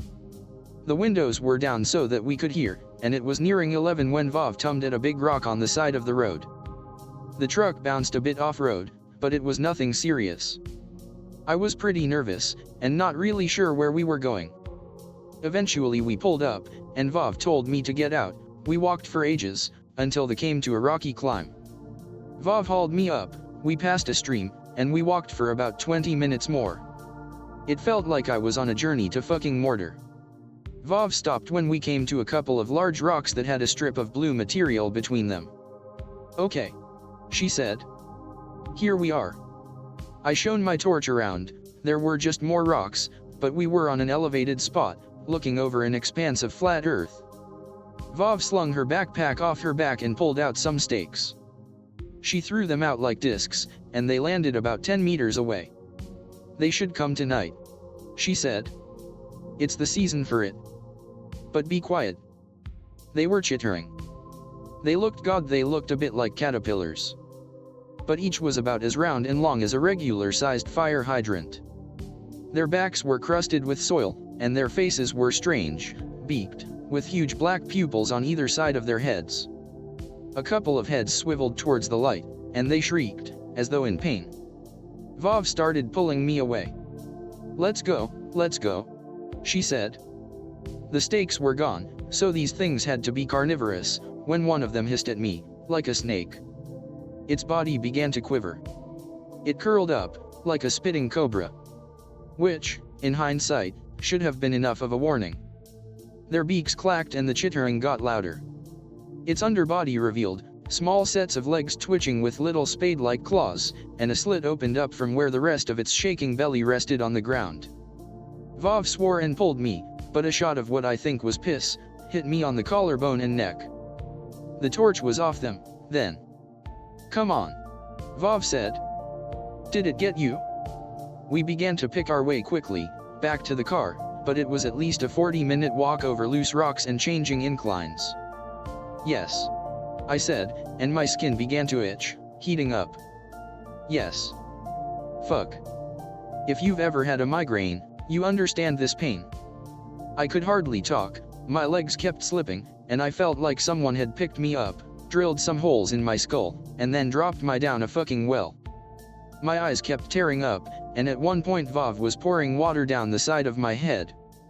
I felt like the skin where the piss hit me was gone, that I had to be pissing blood to feel this level of sensitivity, and I kept reaching up to feel it. "It'll be fine," she said, but her voice was too loud. "Come on, idiot. It's fine. There's hardly a mark." Let it be known that Vov is a piece of shit second only to Jeff the tall man. We got back to the car. All I could hear was static and that high-pitched noise you get stuck in your head, and I had no control over which way my head was lolling. I was bleeding from a couple of places, all places I'd fallen, tripped, or slipped. Vov said later, it was lucky I was ragdolling about the place, because if I'd not I might have broken something more. I became more aware of my headache sometime while I was slumped against the window. My blood had left a nice imprint on the glass. We drove for a while, and the next thing I was whimpering and trying to escape from some really fucking bright lights. "Hiking," I heard Vov say, then, "Clumsy, terrible." Hadn't lost consciousness. I was able to refocus enough to realize that Vov, champion of the people, had bothered bringing me to a clinic. While not a full hospital, it would do for now. At first I thought Vov would take me home right away and try to treat me herself, but I think she knows that head injuries are something to be checked out. It turns out at one point that I'd been stumbling. I went down like a bag of shit and cracked my head on a rock, only I didn't hit any regular bit of my skull, instead it was my eye socket. I had an orbital fracture. I had to take a ride in an ambulance to the hospital, and have a CT scan to look for blood behind my eye, and the severity of the break. As it turns out, I am incredibly lucky when it comes to orbital fractures. I got to shower at the hospital, with assistance of a cool male nurse, and within 48 hours I was home free. The battered spouse clinic is not here. Love. said Rooster. But with a shiner like that, I can see why you're having trouble. Fuck off. Back at work a couple of days later, I was rostered on to work night shift with Rooster. I didn't want Matt to have a look at my face, so I kept it to myself. Rooster was watching that episode of Ren and Stimpy where Ren is an insomniac, while I was happy to not be on a property where every caterpillar, grub, and worm made me cringe. At about 11 p.m., the ice box outside stopped working. I was behind the till, and Rooster was restocking one of the fridges when it happened. The regular clunk happened, followed by a high-pitched whine. Rooster came sliding up to the glass only a few seconds later, and stared at the ice box. "Is it off?" he asked, staring at it. It was a Tuesday, so iced coffee, weird guy who always bought like 8 bags of ice, would probably be coming in soon, and he always complained if the ice wasn't as cold. Dude, it's fucking ice. Rule 1 of working the night shift here still hasn't changed. Do not leave the store. But I can see Rooster looking at the ice box. It would take like 2 seconds to just go out and check. Guys, hope you are enjoying this. Sorry it's being really slow today. I think there will be one last thread in the future and I have to go to work soon, so I'm going to finish up this one sotry then I'm gonna bail. Rooster is still considering it, when this person out of fucking nowhere is standing in front of the doors. Like, I didn't see them come up, neither did Rooster. He jumps, and this guy is standing there, in a white singlet and a pair of jeans. No shoes. And he's doing the hand-holdy thing out and I can still hardly see out of one of my fucking eyes, and Rooster waves his hands around like a fucko. "Open the door," Rooster says, so I flick the switch and the doors open smoothly. This guy is all smiles and shit and he says G-day to Rooster and for a moment I wonder if homo, but this guy has really hairy toes, so, no homo. He disappeared into an aisle and before the door could close, Rooster slipped through and went over to the icebox, leaving me alone with this fucking guy. I was standing there like a limpet and then I watch a packet of Samboy chips wobble on the shelf diagonally across from me, and then it fucking launches itself off the shelf and lands on the ground behind the till. I was on ibuprofen/codeine pills, so I was staring at this packet of chips and trying not to drool on myself, when weird guy clears his throat. I ring up his purchases, 2 strawberry gums, a Coke, and a Kit Kat. A bottle of Coke exploded in the fridge that Rooster was just restocking. "Just this?" I ask. Weird guy nods. "Yes, just these, thank you." A packet of Fisherman's mints starts ejects itself from the little mint stand next to me, and I'm getting this guy's change.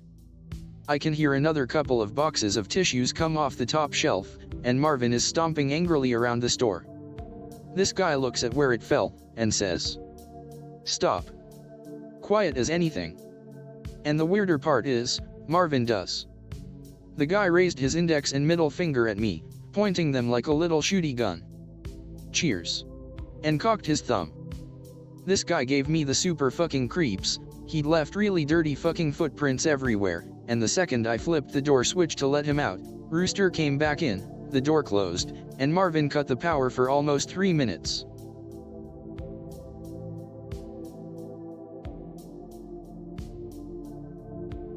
Local community college has some kind of Druid/Wiccan club thing.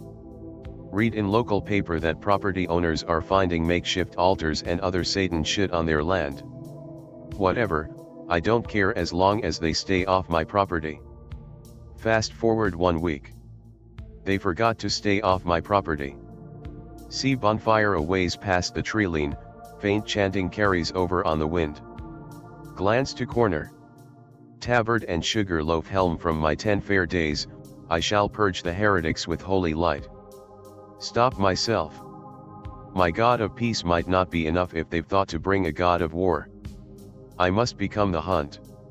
Strip down to my skis. Slather my body with mud.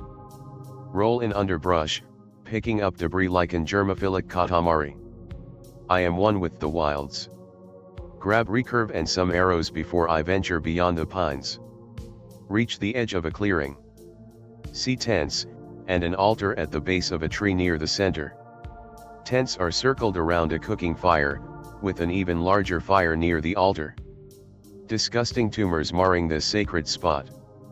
Interlopers are bedding down for the night.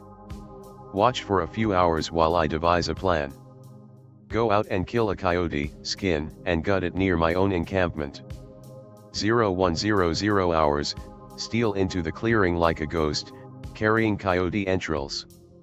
Leave it on their altar as a warning.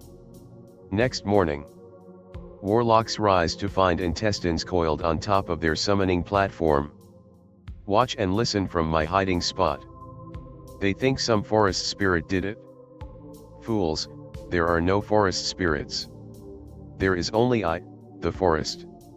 Night falls, wizards slumber. Leave severed coyote head mounted on a spike in the center of their camp, skin peeled away to reveal the flesh beneath. Hogwarts spring break is officially cancelled. No, magic mans think they're powerful enough to withstand my onslaught. Continue with their rituals. I hear them talking about summoning something spooky a few days from now. Lie low and wait. The forest is patient. I am the forest. I am patient. The eve of the final day arrives. The artificers have erected barriers, both physical and arcane. Nothing can stop the wilds from reclaiming its lands. Wait until Betty by time for little heretics. Scale their feeble rock walls, ripe coyote corpse in tow. Pass through force fields because magic don't reel. Arrive at altar. Now comes my true test. I must scale this tree while carrying a dead, headless yote at the same time. Get halfway up, branch creaks under my foot. See a light flash on in a tent. Grandfather Oak, protect me in my time of need. False alarm, someone just had to use the little cultist's room. Wait for interloper to finish up, then continue my sacred work. Get in a comfortable spot above their summoning circle and wait for morning. I stay focused all through the night, clad merely in brush and coyote fur. Brother Coyote's skin keeps me warm, his face hides mine. His corpse cannot speak but still tells me everything there is to know. Dawn of the final day. Cultists have assembled underneath me. Their presence has gone from being a nuisance to an insult, a spit in the face to myself and my dominion. The ritual is underway. Now is your time, Brother Coyote. Headless coyote corpse crashes through the tree's branches, landing squarely in the middle of the unholy congregation with a satisfying splat. Their shock is nothing compared to the fear that will soon come after. Jump down from my treetop hideaway with a primal shriek. As I fall, I have an epiphany. This ultimate evil is just a bunch of college kids. I am just a fat sweaty guy covered in 1,000 justifications for tetanus and rabies shots. Fortunately, the trespassers do not know this. To them, I am the forest. And the forest is unhappy. The collegiates scatter. As I give chase, I herd them in the direction of civilization. The forest is merciful. Also, dead wizards harm property values.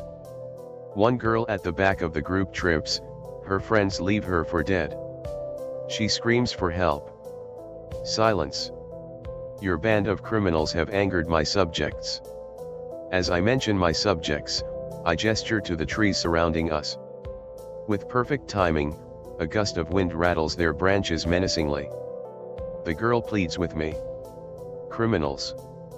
Please, I don't know what you're talking about. We're just druids. Mel Brooks pokes his head out of a gopher hole. Funny, she doesn't look druish.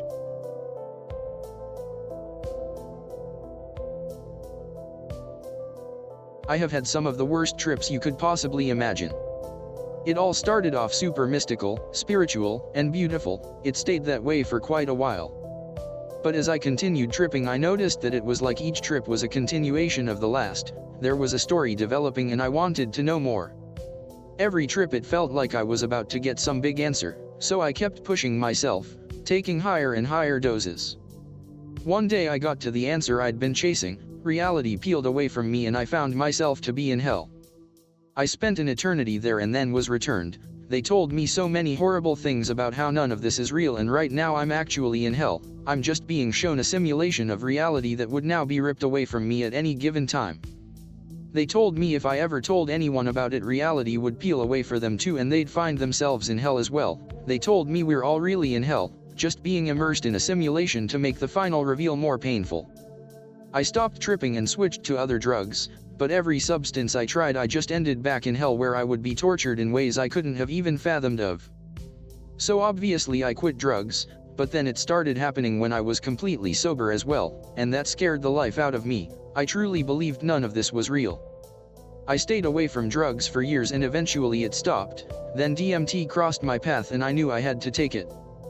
The entities from there protected me from all the hellish things and explained to me why I'd been experiencing what I had. I got back into psychedelics after that and everything was fine for quite a while, but then I started going back to hell. It got to be a point where it was a coin toss as to whether I'd go to heaven or hell, but the good was so good it was worth the risk. 3 weeks ago I took a crazy mix of psychedelics and I went to hell, but this time it was different. Not dead. This week has been a living hell. I'm so damn tired. This past Sunday. It's been raining forever now. I feel like I'm in a depressing chick flick. I'm outside using my grill. A loud scream comes from the woods out from behind my house. Nearly drop my tongs into the grill. What the fuck? I walk down the steps of my place and look toward the woods. My neighbor steps out of his place too and looks towards me. What was that? He asks. Like I fucking know. I shout back and continue down my steps. I keep a flashlight in my truck. I trade the tongs for my flashlight and head up to the tree line. The light doesn't go through the woods very much because of the springtime fog that the woods have this time of year. Hey. Are you okay? I shout into the woods. There's no reply. My neighbor goes back into his house and watches from his bedroom window that faces the tree line.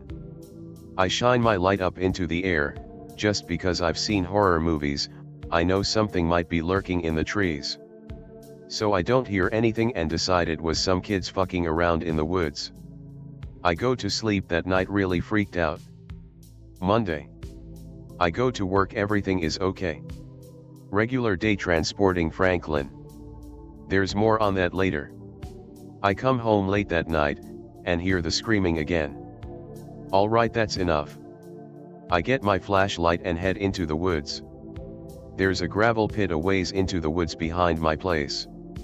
I walk about 200 yards or so and step out into a clearing leading to the edge of the gravel pit. Hey. Enough with the screaming. I shout toward the hole. The screaming comes again, it sounds like it's coming from the bottom of the pit. Fuck my life, someone is down there. I step out to the edge of the gravel pit and shine my light down to the bottom. I see the water moving down there, there's a good 12-foot deep pool of water at the very bottom of the pit. I shine my light into the pool. The water continues to shift and move, but my might can't pick up what it is. It's too deep. I think there's someone fighting for their life. It's raining, by the way, streams of water are pouring down into the pool, making it deeper by the minute. I head down the road built into the gravel pit, but the ground is so soft. I have to slow down or risk falling on the sloppy gravel. I hear the screaming again as I get closer to the pool. I shine my light into the pool long enough to see a fish thing moving near the surface. It's not big, maybe football sized. I kneel down and shine my light onto the fish. It's a trout. What the fuck? I question, shining my light around. Fish can't scream. I wait there and the water calms down, that fish goes away.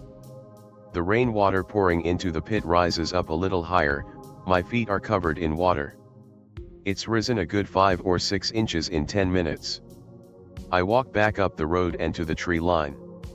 I shine my light down into the pit again, nothing.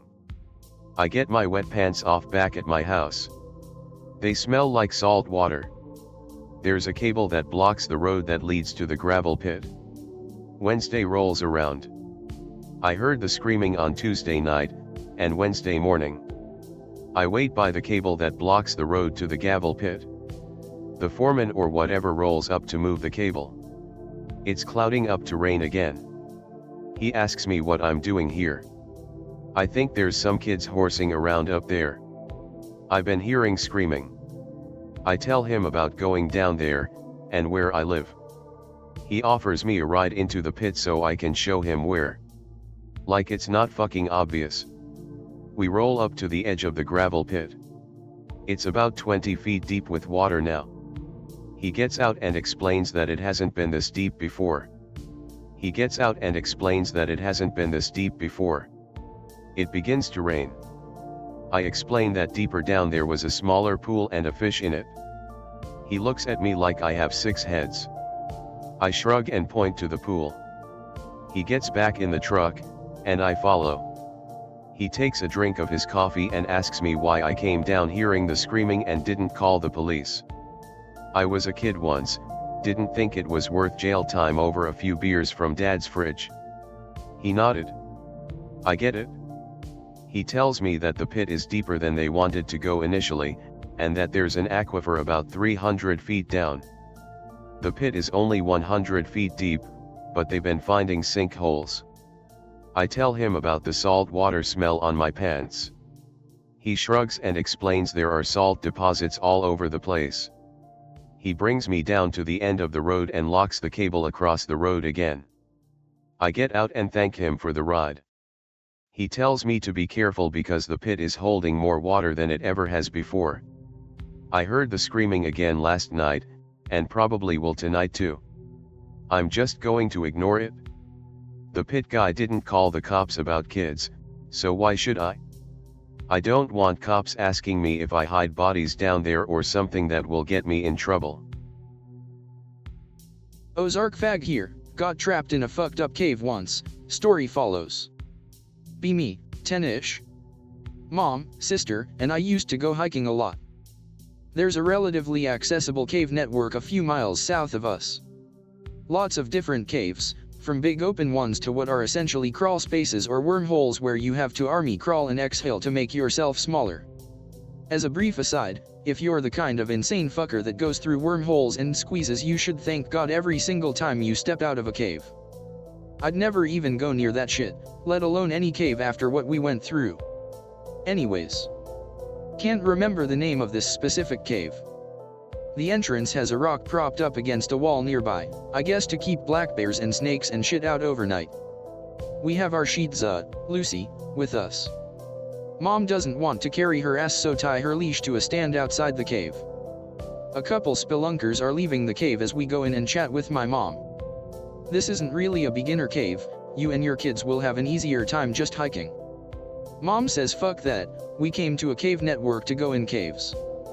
So ID ourself bitch.jpg. We get into the cave and turn our lights on. Wow, it's made of rock and it's wet. I spend the whole time looking for cave paintings and dinosaur bones because I'm retarded. Sister is always fucking with me, trying to convince me there's a bear in there who hasn't eaten, shit like that. STFU dude, bears are cool. Maybe 10 minutes go by and we're a few chambers in. The only way to go further in is a squeeze, like 9 inches tall, pretty wide. The sheet of rock above it has a crack separating it from the main cave, but there are some metal supports or some shit, it's hard to remember. Looks like it was designed to crush people, fuck that. Sister starts freaking out saying she heard something. Pretty sure I heard it too, but assumed it was her trying to fuck with me again. You're stupid, I'm not falling for it. Mom tells us both to shut up. Silence for a little bit. Hear something coming from deeper in the cave. Can't make it out, but my sister and I flip our shit. Mom says it's probably just wind at the other end of the cave. We decide it's time to leave cause we can't go any further. Start heading back out. Pretty easy, there's a couple spots you have to climb up and drop down, but nothing that requires any real athleticism. Get to where the entrance should be. The rock fell over it, or it was pushed, either way we're sealed in. Mom tries pushing the rock, but she's too short to have any real leverage. We try yelling, but not even Lucy is barking at the noise, and she's pretty close to the entrance. Batteries on flashlights pretty low, but Mom packed spares. She says we shouldn't use them yet unless we need them. Wait around for a while, yelling sometimes, trying different ways of pushing the rock. Mom decides it's time to try heading for the other end of the cave. We make our way there, trying to use the flashlight only when necessary. Mom ends up falling down a 3 or 4 foot drop. I fall with her. Not too bad but scary. We make it back to the squeeze. Mom's kind of overweight and she can't fit. I'm too young to be trusted to find my way through, I guess. Tells my sister to get to the other end of the cave and find someone who can lift the rock. Sister is 13, and she's freaking the fuck out, but she's a champ. She takes the flashlight and makes her way in. Mom and sister are talking to each other through the squeeze, figuring the whole thing out, I guess. Sister stops replying after a little while. Mom hysterical, trying to call to sister, but trying not to be too loud and cause a collapse or something. Eventually she's quiet, listening for a response. I think she's crying, too. We hear rocks moving from the other end of the chamber. People calling anyone in here? See flashlights? Fuck yes. The same cavers who we met on the way in were leaving for the day and noticed our dog still tied up, and the rock over the entrance, and put 2 and 2 together. Mom explains that sister is looking for the other end of the cave. Dude pushes past us immediately and climbs through the squeeze. We watch his feet disappear and his buddy explains that the cave doesn't have another end. It's about 1.5 miles long, and there are a lot of really tight interconnected tunnels. It's basically a maze past the squeeze and most of it hasn't been fully explored. Mom loses her shit and starts yelling to the guy who went in after sister. Guy with us grabs her and tells her to stop, that she's gonna cause a collapse and we just have to wait. I don't remember a lot of the waiting. Mom and this guy talk for a while and he tells us stories about the other caves and all the crazy shit he and his buddy do. Seems like a really cool guy, honestly. Eventually we hear voices from the other side. Sister is crawling towards us. Dude is crawling behind her telling her, it's gonna be okay, we're almost there. She meets us and my mom rips her out of the crack and squeezes her all the while saying, I'm here, I'm sorry, I'm so sorry. Dude comes out shortly after and says my sister was unconscious, she must have hit her head. Sister isn't talking, she's just staring at the flashlight. We make our way out of the cave. Dog is happy to see us. Mom makes a joke about OzarkAnons, which I'm way too young to get at the time. Sister is covered in scratches and has a gnarly bruise on her arm. On the drive to the urgent care, my sister whispers that she didn't hit her head. She leans in really close and says it grabbed me. I try to get her to explain and she won't. Nurse says there aren't any obvious signs of a concussion, and she can't find any bumps on sister's head. Just treat it like a concussion and keep an eye on her. For anyone pissed that it's a long story and not much happens, I'm sorry. I figure this much is better than family of 3 found dead in a local cave system. At least, for me it is. It took my sister 3 months to really start talking all that much again, even with therapy, which I don't think really made a difference, and to this day she still won't talk to me or anybody else about it. I've tried talking to my mom about it and she just acts like it was that crazy time we got trapped in a cave. She even talks about wanting to go spelunking again someday, just her and my stepdad. Fuck that. Not me. Alright, I'll post one of my own stories to keep the thread alive. I'm not gonna green text it because the story is a little long. So, a little bit of background. This happened about 8 years ago in Leafland, on Vancouver Island, where I moved with my mom for a short period of time when I was 12. Her side of the family lived on the island, while we lived on the mainland. Now, my grandfather was in the army when he was alive, and he left quite a few guns behind. Sadly, I wasn't old enough to go hunting with him while he was still alive. Okay, on to my story. It was summer break, and I had just graduated from elementary school. After the shitty little ceremony, my mother told me that my Uncle John wanted to take me hunting. I had shot a rifle a few times before, but this would be my first time ever actually shooting at a living thing, so I was pretty nervous, but also a little excited. The day finally arrived and my uncle picked me up in his truck. We were going to a pretty big stretch of woods, and we would be camping there for 3 days. The only supplies we had with us were some basic rations, water, and 3 rifles. I'm not exactly a/k/amando, so I can't really tell you the make and model of them, but I know we had 2.22s and 1.308. From my experience with shooting the .308 and getting knocked on my ass, I asked my uncle what we needed such a powerful gun for. He said it was just in case we saw a bear, but something in his voice told me he wasn't telling me the whole truth. My grandfather was a very spiritual man, and I'm inclined to believe that he passed down some of his stories and beliefs to his children. My mother has had an OBE and seen a few ghosts, but those are different stories for another day. I'm half Cree Aboriginal on my father's side, so I had heard stories of the things that stalked the Canadian wilderness. We unpacked our stuff and started looking for a good spot to set up camp. After about a half hour of searching, we found the perfect spot of flat earth. We set up camp and loaded our rifles before heading out to try and bag a deer or something. The first day was completely uneventful, and we ended up just catching some fish with sharpened sticks and ate those. I had a feeling I would be sick of fish by the end of this. I'm a fairly light sleeper, so it's no surprise that I woke up in the middle of the night.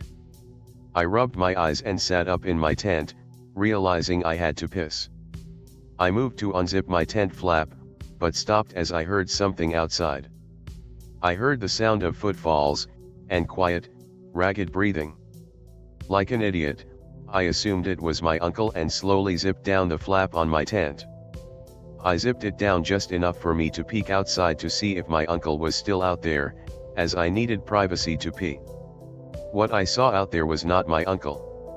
It probably stood at about 7 feet, as it was taller than our tents, and had oily black fur that glistened in the moonlight. I let out a low whimper and slowly zipped my tent back up. The breathing stopped for a second, and then started to get closer. When it was mere inches away from my tent, the breathing stopped. For a few seconds, I thought the thing had left, and I just didn't hear it because I was so afraid. Then, it began to press its face against my tent. Judging from the outline, it had a muzzle that was slim like a fox, but it was much longer. It was at this point that I noticed how much this thing reeked. Being a sheltered city kid, I had never had to smell anything dead before, but as I've come to learn, that's what the thing smelled like. It smelled like the corpse of a skunk that was left to bake in the summer sun for a week. I curled up in my sleeping bag and covered my head, hoping it would leave. After what felt like an eternity, the thing skulked back into the woods. At this point I no longer needed to pee. After changing my pants and getting a restful half hour of sleep, my uncle came to wake me up. As we went to leave, he stopped and looked at the side of my tent. Danny, what the hell is that stain? I asked him what he was talking about, and he pointed to a slightly red stain on the side of my tent. It looked like saliva. My uncle went up to the stain and tried to get a whiff of it. He stood up and crinkled his nose before going and retrieving the .308. I didn't bother asking why. I wasn't having fun anymore. I just wanted this trip to be over and go home, but my uncle wanted to at least stay for one more day. That day, we actually ended up killing something. My uncle borrowed my .22 and shot a goose right out of the sky.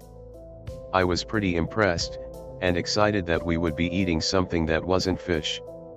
I was pretty disappointed when I learned that the goose had been mainly eating fish, and ended up tasting like them. My uncle had been pretty quiet the whole day, so I was surprised when he looked at me and asked, "Danny, have you ever seen something that you just can't explain?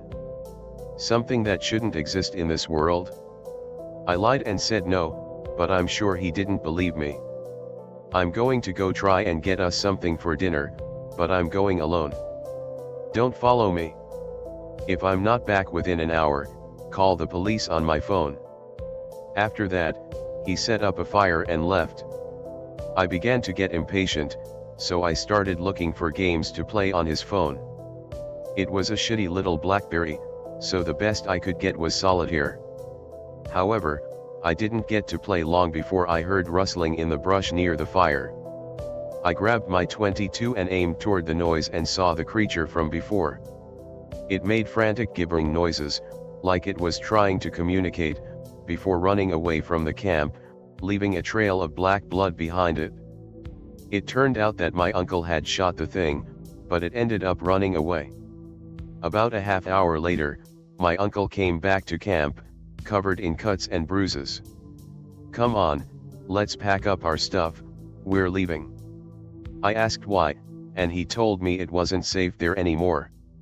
We drove back to my place in relative silence, until he dropped me off and drove back the way he came. My uncle never came out of those woods, and his body hasn't been found. I miss that old bastard. Holy shit.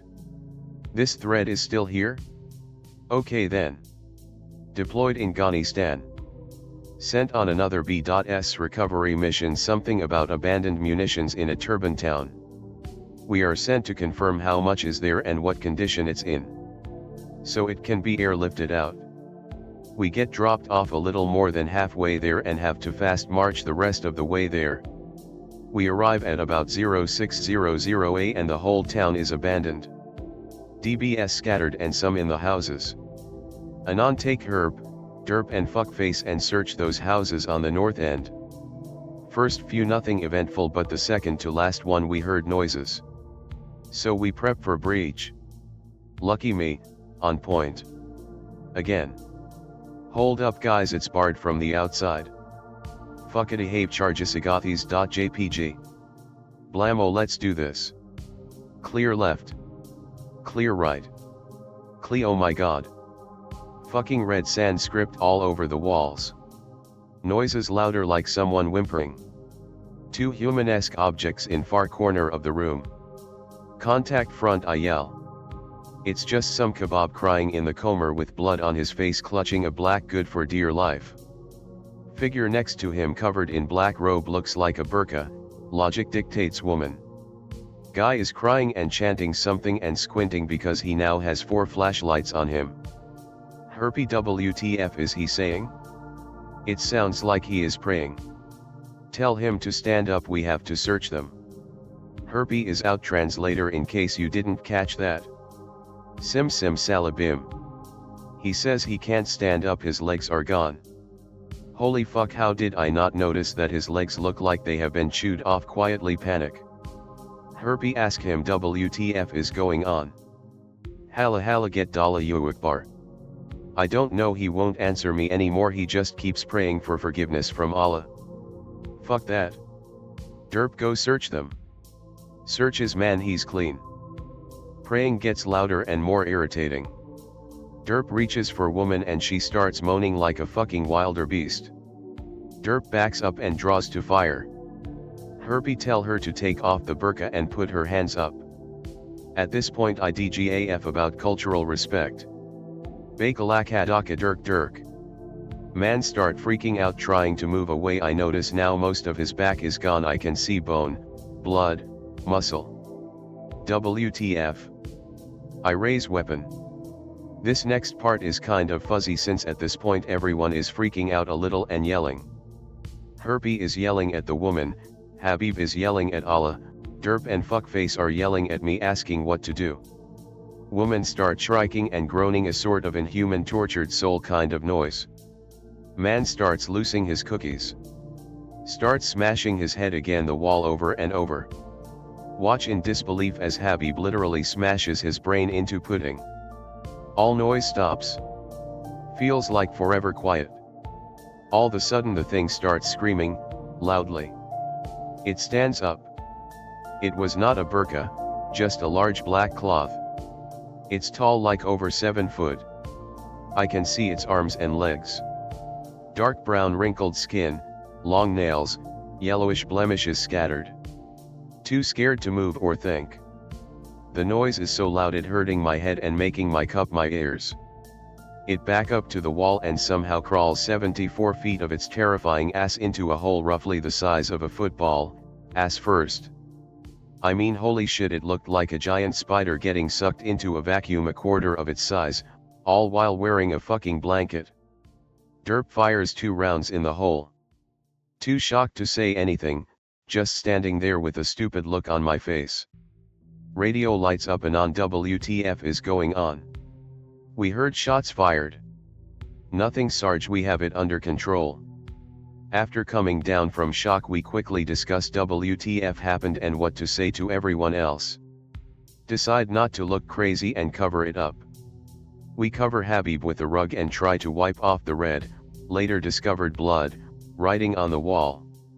Report back for an ass-chewing on why we radioed we were breaching a building but not reporting any conflict that needed firing a weapon. The four of us talked a few times more about it, how it was weird no one else heard the screams or saw anything running away. I never went back to that base after I left on leave.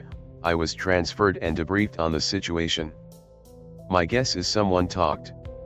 No matter how bad I wanted to tell the shrink as base about it, I don't want to be prescribed crazy pills. I already have some for PTSD I don't take. I know what I saw. We all did, and I will never forget it. Be me, Bradley Gunner, Innawoods in Hohenfels, Deutschland. Middle of the rotation, cold as fuck, at 33% security at night. Be my shift, get up in the turret with my wubby, flip on thermals.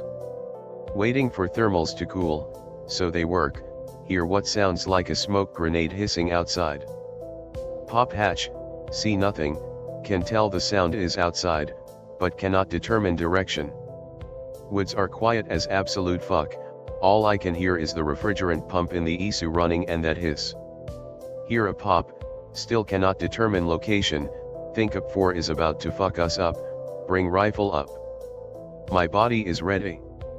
Wait 2 minutes, scanning, nothing happens. Oh shit, thermals ready. Get down, close hatch because it's fuck you cold outside. Look through thermals, see some shit like the pic here, OP. Throw open hatch, look, nothing. Get back down, look in thermals, ghost dude still standing exactly like he was, just 10 closer. Pop head up, don't see shit. Look in thermals again, all I see is white, heat. Check magnification, at 3 times. See slight movement, then ghost dude steps out from in front of the ESU, see everything clearly again. Motherfucker was standing on the driver hatch.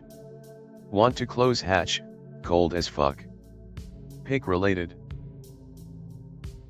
Fuck it, let's get this thread back on topic. Be 7 years or so at the time. We're living with my grandmother after my parents got divorced.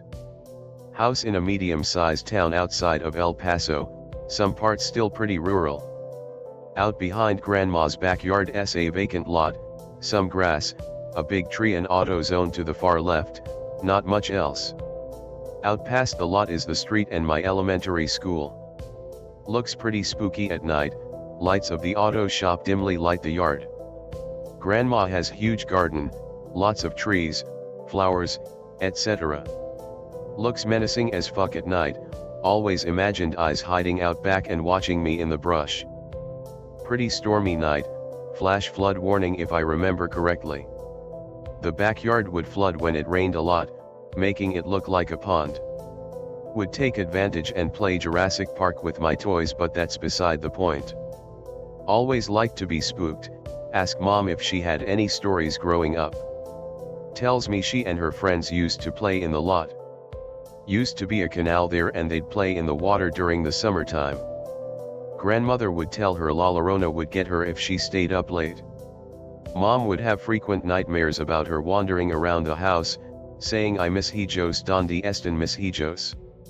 One night has a different nightmare, here's how it went. She wakes up from a dream, feels spooked and looks outside. There's a witch-looking creature with long fucking arms. Arms were long enough to embrace the entire backyard. She wakes up at that point. Little me is sufficiently spooked and stays awake at night, still spooked. Storm is still raging outside, wind howling.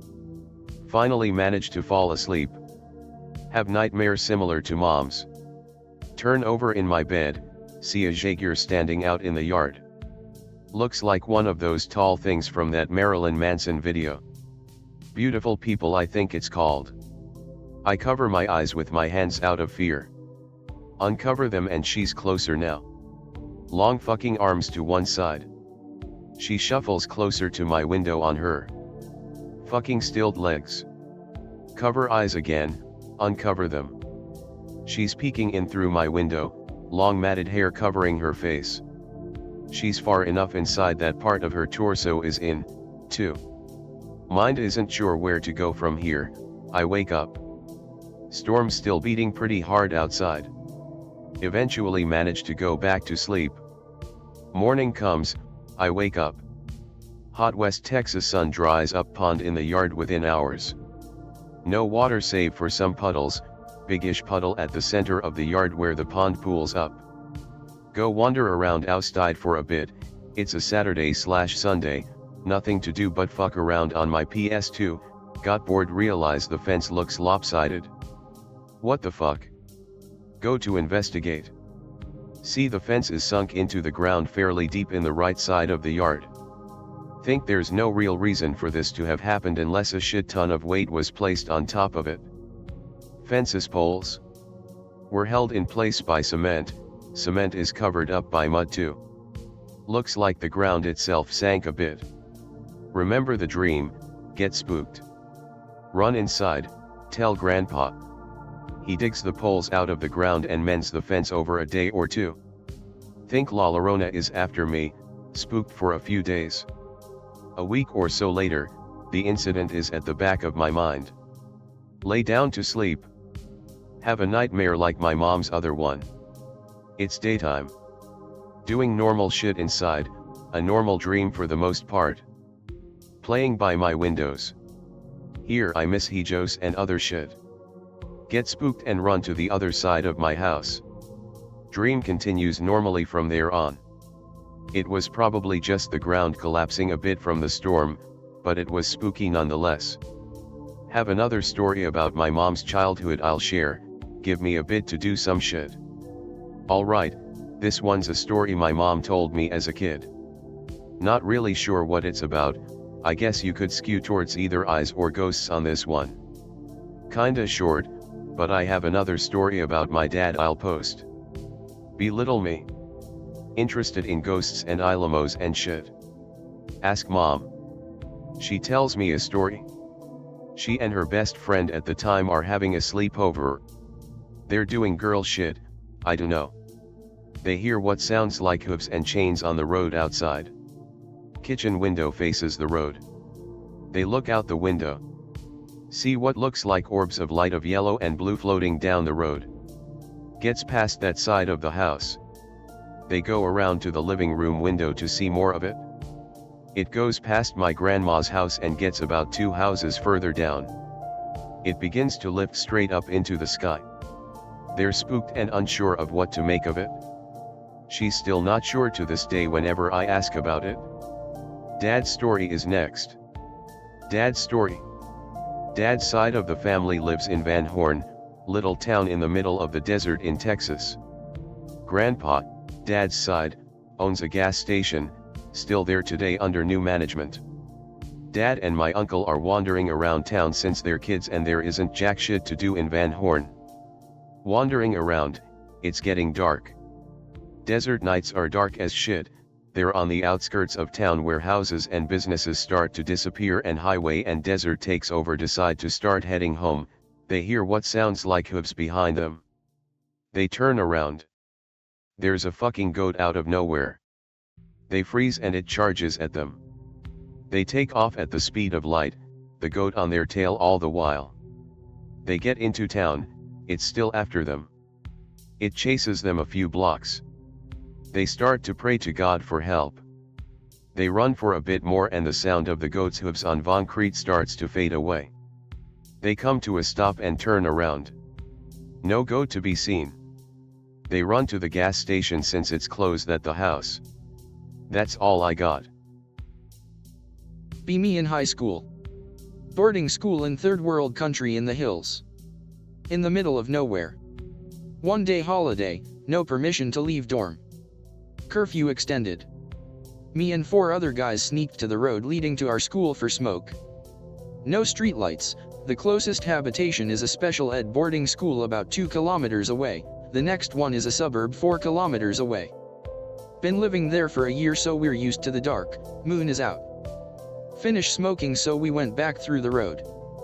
Passed by a tree that we know to have some supernatural shit, though some people sometimes park there to fuck. Suddenly heard a voice, all 5 of us. Smooth velvety voice, high pitch. Sound fluctuating between a woman or a child. Where are you going? Come here. Look around the roadside, small bushes no one can hide there. Sound again from the tree, come here. MFW my friend tried to talk back. It mentioned one of my friend's name Anon, come here. We bolted around 50 meters to the school compound gate. Even my friend who wanted to talk back ran. Stop for breath. MFW the voice sounded again right next to us. Ran again to our dorm, right to my room, remember that sometimes there's a voice in the attic right above my room. Bolted out to where there's a crowd. I went to camp outside of Leakey, Texas. Heard this part of the backstory after this happened to me. Backstory time. Campgrounds used to be a ranch. Family of 3, one 12-year-old boy. Kid would do his chores, learn, then go to his blacksmith friend's place often. One day, he makes the 1.5-mile long trek to his friend's house. Mind you, you have to walk through a fucking river that is near knee-high for half of this walk. Walks into friend's house. All fuck it up. Jiv. Place is trashed, friend is nowhere to be found. Walks outside. Hears evil laughter from above. Sees friend high up in a tree with an axe. Sees that he's clearly not right. Takes off running back to his place. Friend gives chase, but is slowed by having to get out of the tree. Kid is moving well, about a quarter-mile lead by the time he hits the dry land of his ranch. Yells for his dad to get the gun. This place is in a huge canyon. Sound bounces really well. Dad gets gun. Dad sees guy chasing his son. Dad can tell he's lost it. Dad shoots guy dead. He shot him near where cabin 4 is. More on that later. End of backstory. Gonna go make a drink, and I'll be back with the rest. It has multiple stories, actually. Fast forward more than 8 decades. Be 15-year-old me at camp. Finally old enough to be in cabin 4. Last year of camp after 8 years of coming here. Cabin 4 is the mystical cabin. Counselors are more loose. Counselors will help you sneak out to attack other cabins, meet women, etc. Be a light sleeper in a room full of dudes. Hear shit in the bathroom all night. Mostly doors shutting must be the wind. Wave. Hear what sounds like cards being shuffled slowly. Cards sound heavy. Think nothing of it, try to sleep. Get in a conversation with the vice president of the camp with 3 days until I leave. Was the head counselor for cabin 4 for years. Told him what I was bearing. He says, oh, that's just the ghost. Don't worry about him. He won't hurt you. I'll continue if y'all want. I take that as a yes. Proceeds to tell me the habits of the ghost. Likes going in and out of doors in the cabin. Likes sitting on the toilets and playing with toilet paper. Likes shuffling through records. Yes, I'm fucking gold.png. Proceeds to tell me that he is completely black. Only about 2 to 3 feet tall. Waves with the wind, the cabins were all open windows, no AC. If he likes you, he'll sit on your feet whilst you sleep. VP also tells me another story. I'll tell that one, if y'all want. It's real fucked up. Camp activities end for the day, no plans to sneak out of the cabin that night. Go to bed and fall asleep. Wake to the bathroom doors opening and closing. Not this to me motherfucker.abby. Hop out of bed and run to the bathroom. Little black shadow dude sitting on the toilet. Windy night, no shit he's blowing with the wind. Yelp like a bitch. Black shadow flees the scene out the open window. Wasn't the last time I saw him. Be the night to last there, or the last night. Can't sleep again. Hear the heavy cards shuffling sound. Look in the direction of the sound. Little black dude was looking through Beaver's records. Yes, we had a counselor named Beaver. He actually became kind of famous in Texas. Beaver Nelson. Little nigga isn't just looking through them. He's moving them back and forth so fast that it looks like fan blades. Proceed to WTF out loud. Once again, he's out just like he's been thrown into a pool. Slams the bathroom door whilst noping. Out. Wakes the cabin. Never saw him again. Told the VP about it the next day. All he says is, he does go through those records fast. I'll tell his story if prompted. Since prompted, I shall. This story is fucked up. Way more so than mine. I did corroborate it with another person that was on this camping trip. Told the same story. Be camp VP, but now he's just a counselor. Runs an activity called Camp Crafts. Basically it's rappelling and learning to live off the land. Must be oldest in camp to join. Kinda an elite group at the camp type person. Only 5 people make it in. Most are ranch kids like me. Handled firearms before. Experienced in being in a woods. They make the trek to the slab which used to be the little boy's blacksmith friend's place. Decide to camp around it under the big tree. Start fire on the slab. It's Texas, our land burns even near water well. Only 5 people make it in. Most are ranch kids like me. Handled firearms before. Experienced in being in a woods. They make the trek to the slab which used to be the little boy's blacksmith friend's place. Decide to camp around it under the big tree. Start fire on the slab. It's Texas, our land burns even near water well. Proceed to talk and cook dinner. Small silence in the conversation makes everyone realize that there are no cricket sounds anymore. Nighttime, 0 light except fire.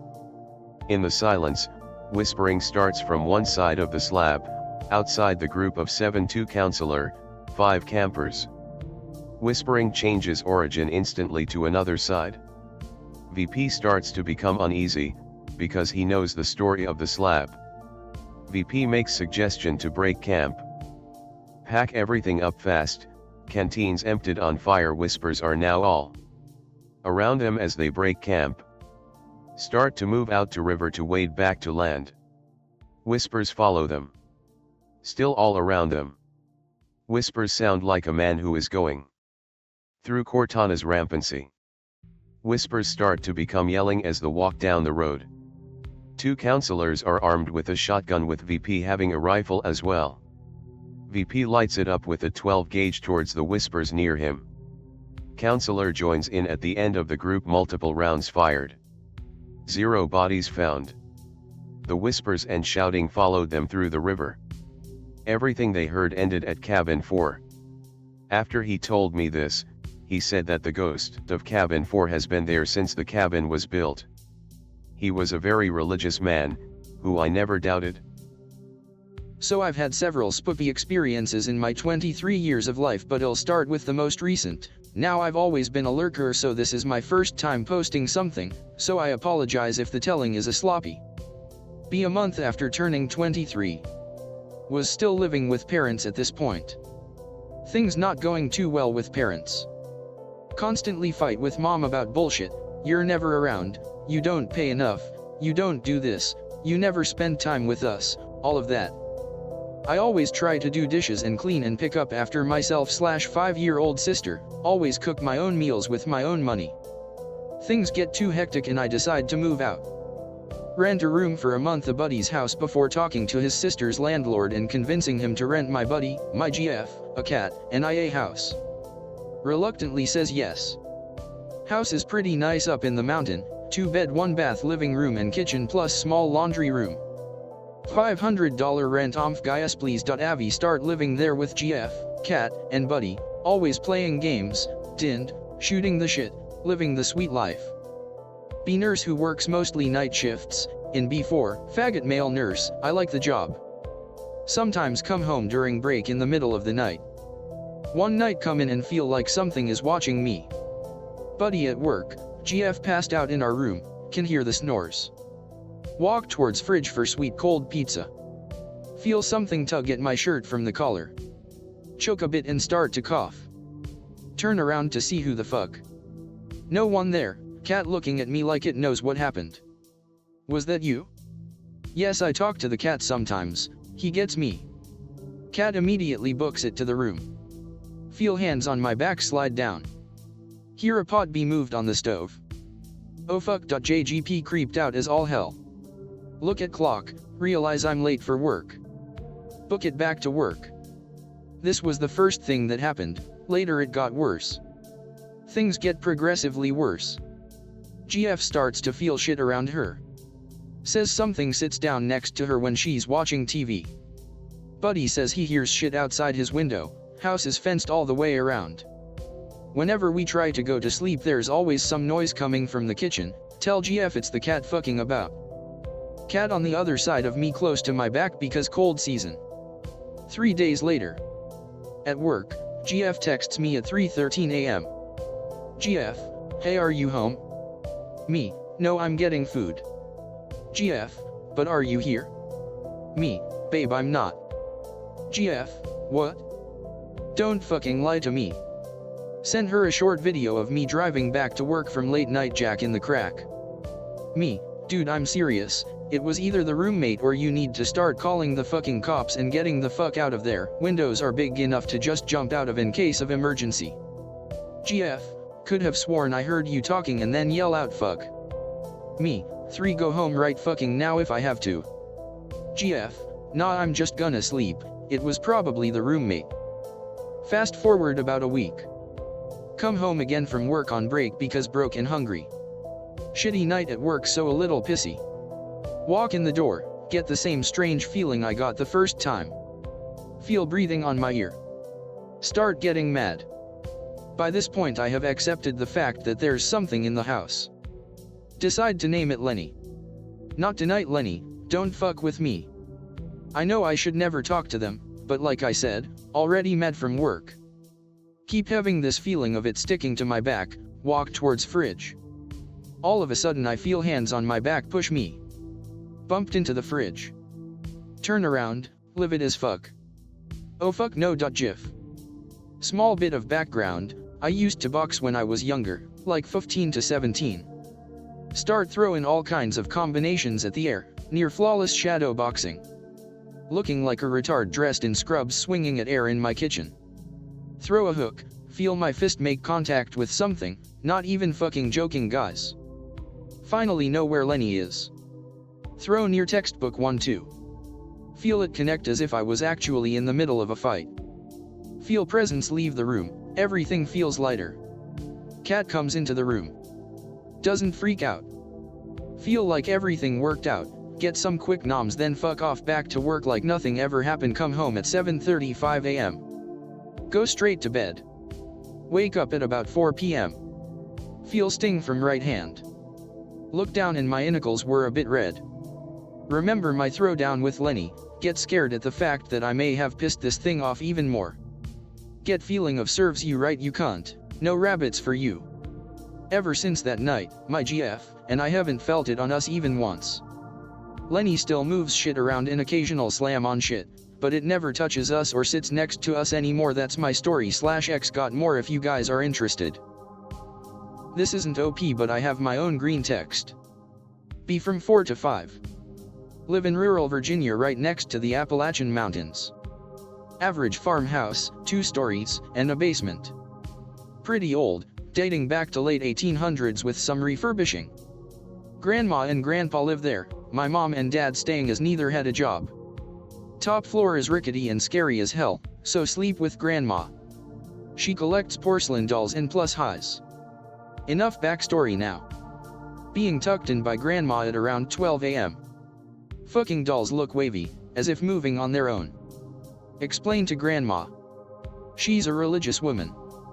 Says, you see what others can't, a gift by God. Believe. Dolls still moving. Shitting bricks at this point. Swear to God they're getting closer. They stare at me, blank and expectant. Hide under blanket like a pussy. Doze. 3 hours later. Wake up. Hear whispering, sounding like a hymn or prayer chant. Grandma is completely asleep. Stick head between pillow and mattress, uncomfortable but effective. Whispering still goes on. It sounded like it was right above me. How was she sleeping through this shit? Keep head under mattress, as I was scared to poke my head out until I saw light. Sweat. Sweat. Sweat more. Feel breathing on neck, but thankfully it's just grandma. Most uncomfortable fucking sleep of my life. Next, gets worse. 8. Staying for family vacation. Grow balls and sleep with mother and father. This time, no light except moonlight through a shaded window. In bed, peacefully thinking about Hot Wheels or some shit. Fall asleep. Still warm. Wake up. I'm at the edge of the bed. Can't move anything but my eyes. They're locked on the door. Remember how the top floor was rickety? This came into play. Hear something bipedal trying to tiptoe to the door. Not Dad. He's right next to me. Not Mom. She's right next to me. Fucking door cracks open. Black figure about 5 feet tall comes out. White eyes. Shining at me like the sun. I want to close my eyes, but can't. Fucker slides to the edge of my bed. Glares at me with his shining eyes. I can't blink. I can't do anything. Its spine was crooked and dark, with a hunchback. It stared at me, sitting on the iron railing. Matted hair. It came down to its bony shoulders.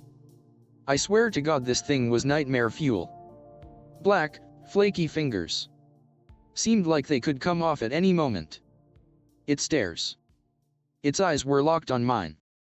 It just sat there, until my eyes finally snapped closed, and I fell back asleep. Next day. Tell Mom what I saw.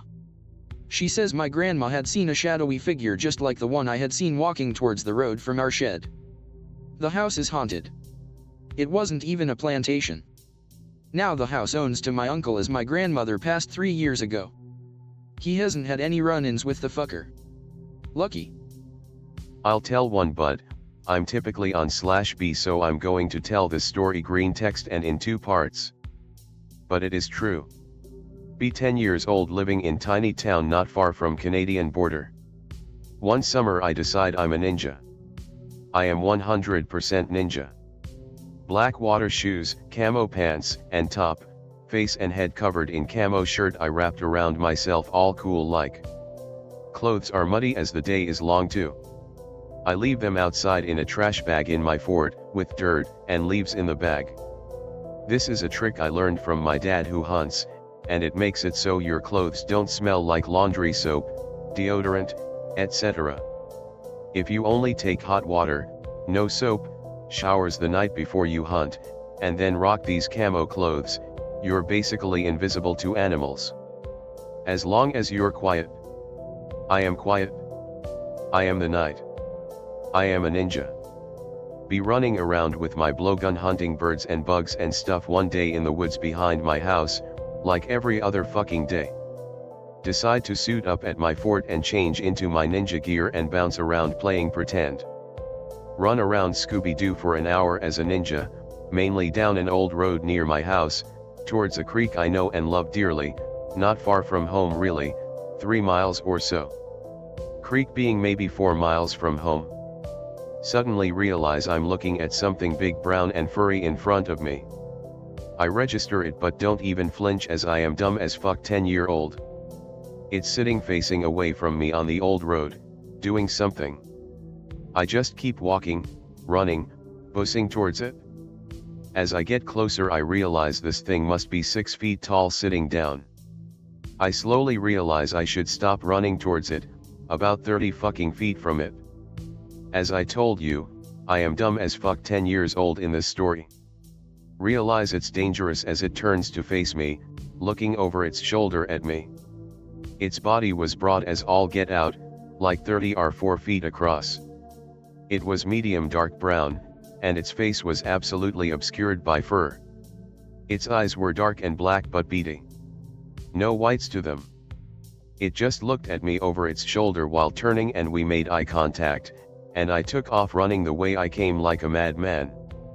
Running at full tilt like my very life depends on it.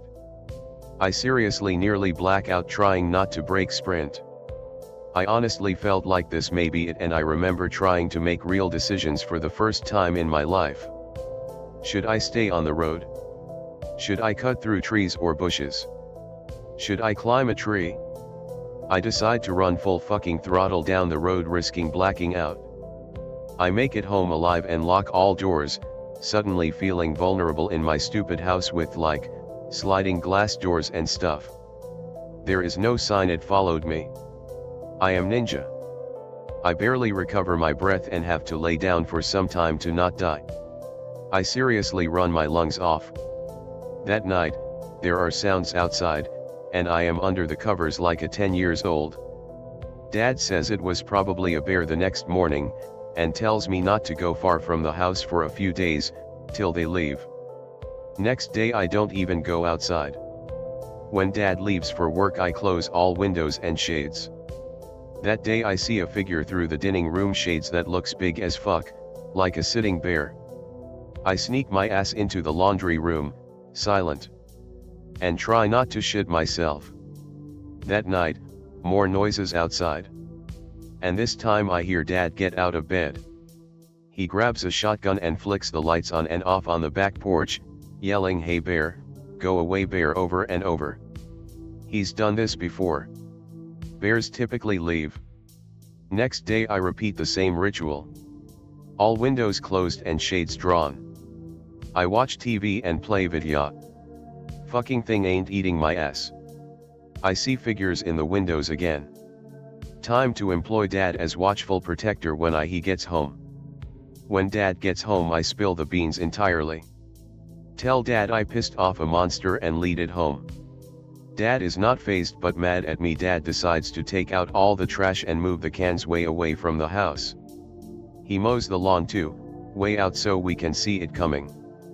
Then he turns the automatic lights on that came with our house. We turned them off when we moved in since they always go on and it wakes us up. 99% of the time it's a dog or raccoon. 1% of the time it's nothing. Dad then calls animal control, tells them that a bear has been fucking around on property and if he has to he'll shoot it. They get mad, he tells them to come get it then.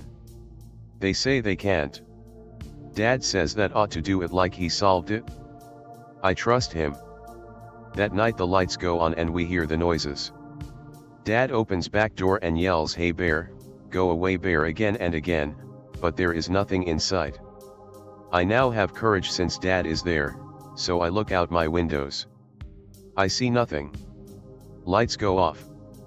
After a while lights on again. Dad does same thing. Nothing to see though. This repeats all night, until Dad says fuck it, it's just a bear, it'll fuck off eventually. I can't sleep at all.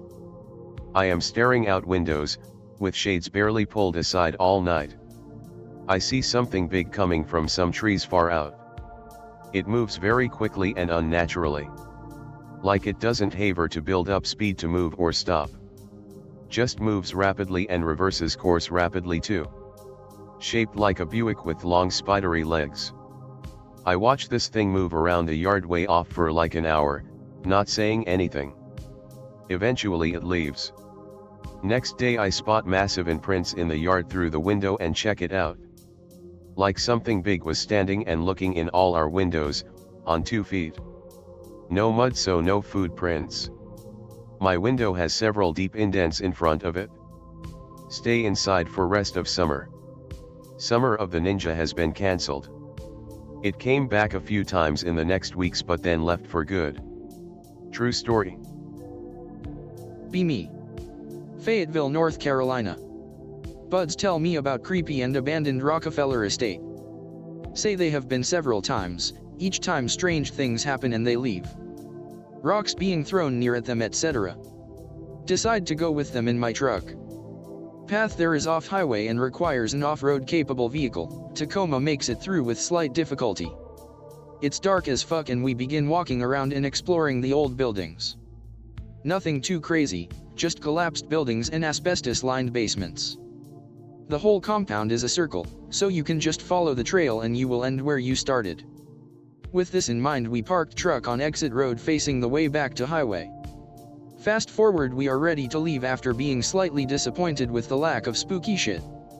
Get in truck and slowly make our way back to highway. We are quick to notice that as we leave the field and get deeper into the woods, the trail is different somehow. Decide to keep going until trail takes us to an old bridge over a rapid stream. There was no bridge or stream when we first came down this road. Shitting bricks, we check Google Maps, which tells us that we are on the highway. We cross bridge on foot and find a house on the other side. The stream split there and you could only cross by a large fallen tree. We climb across one at a time using our phones to illuminate the log. Once we are all across and standing on the island, we continue to the other side of the house.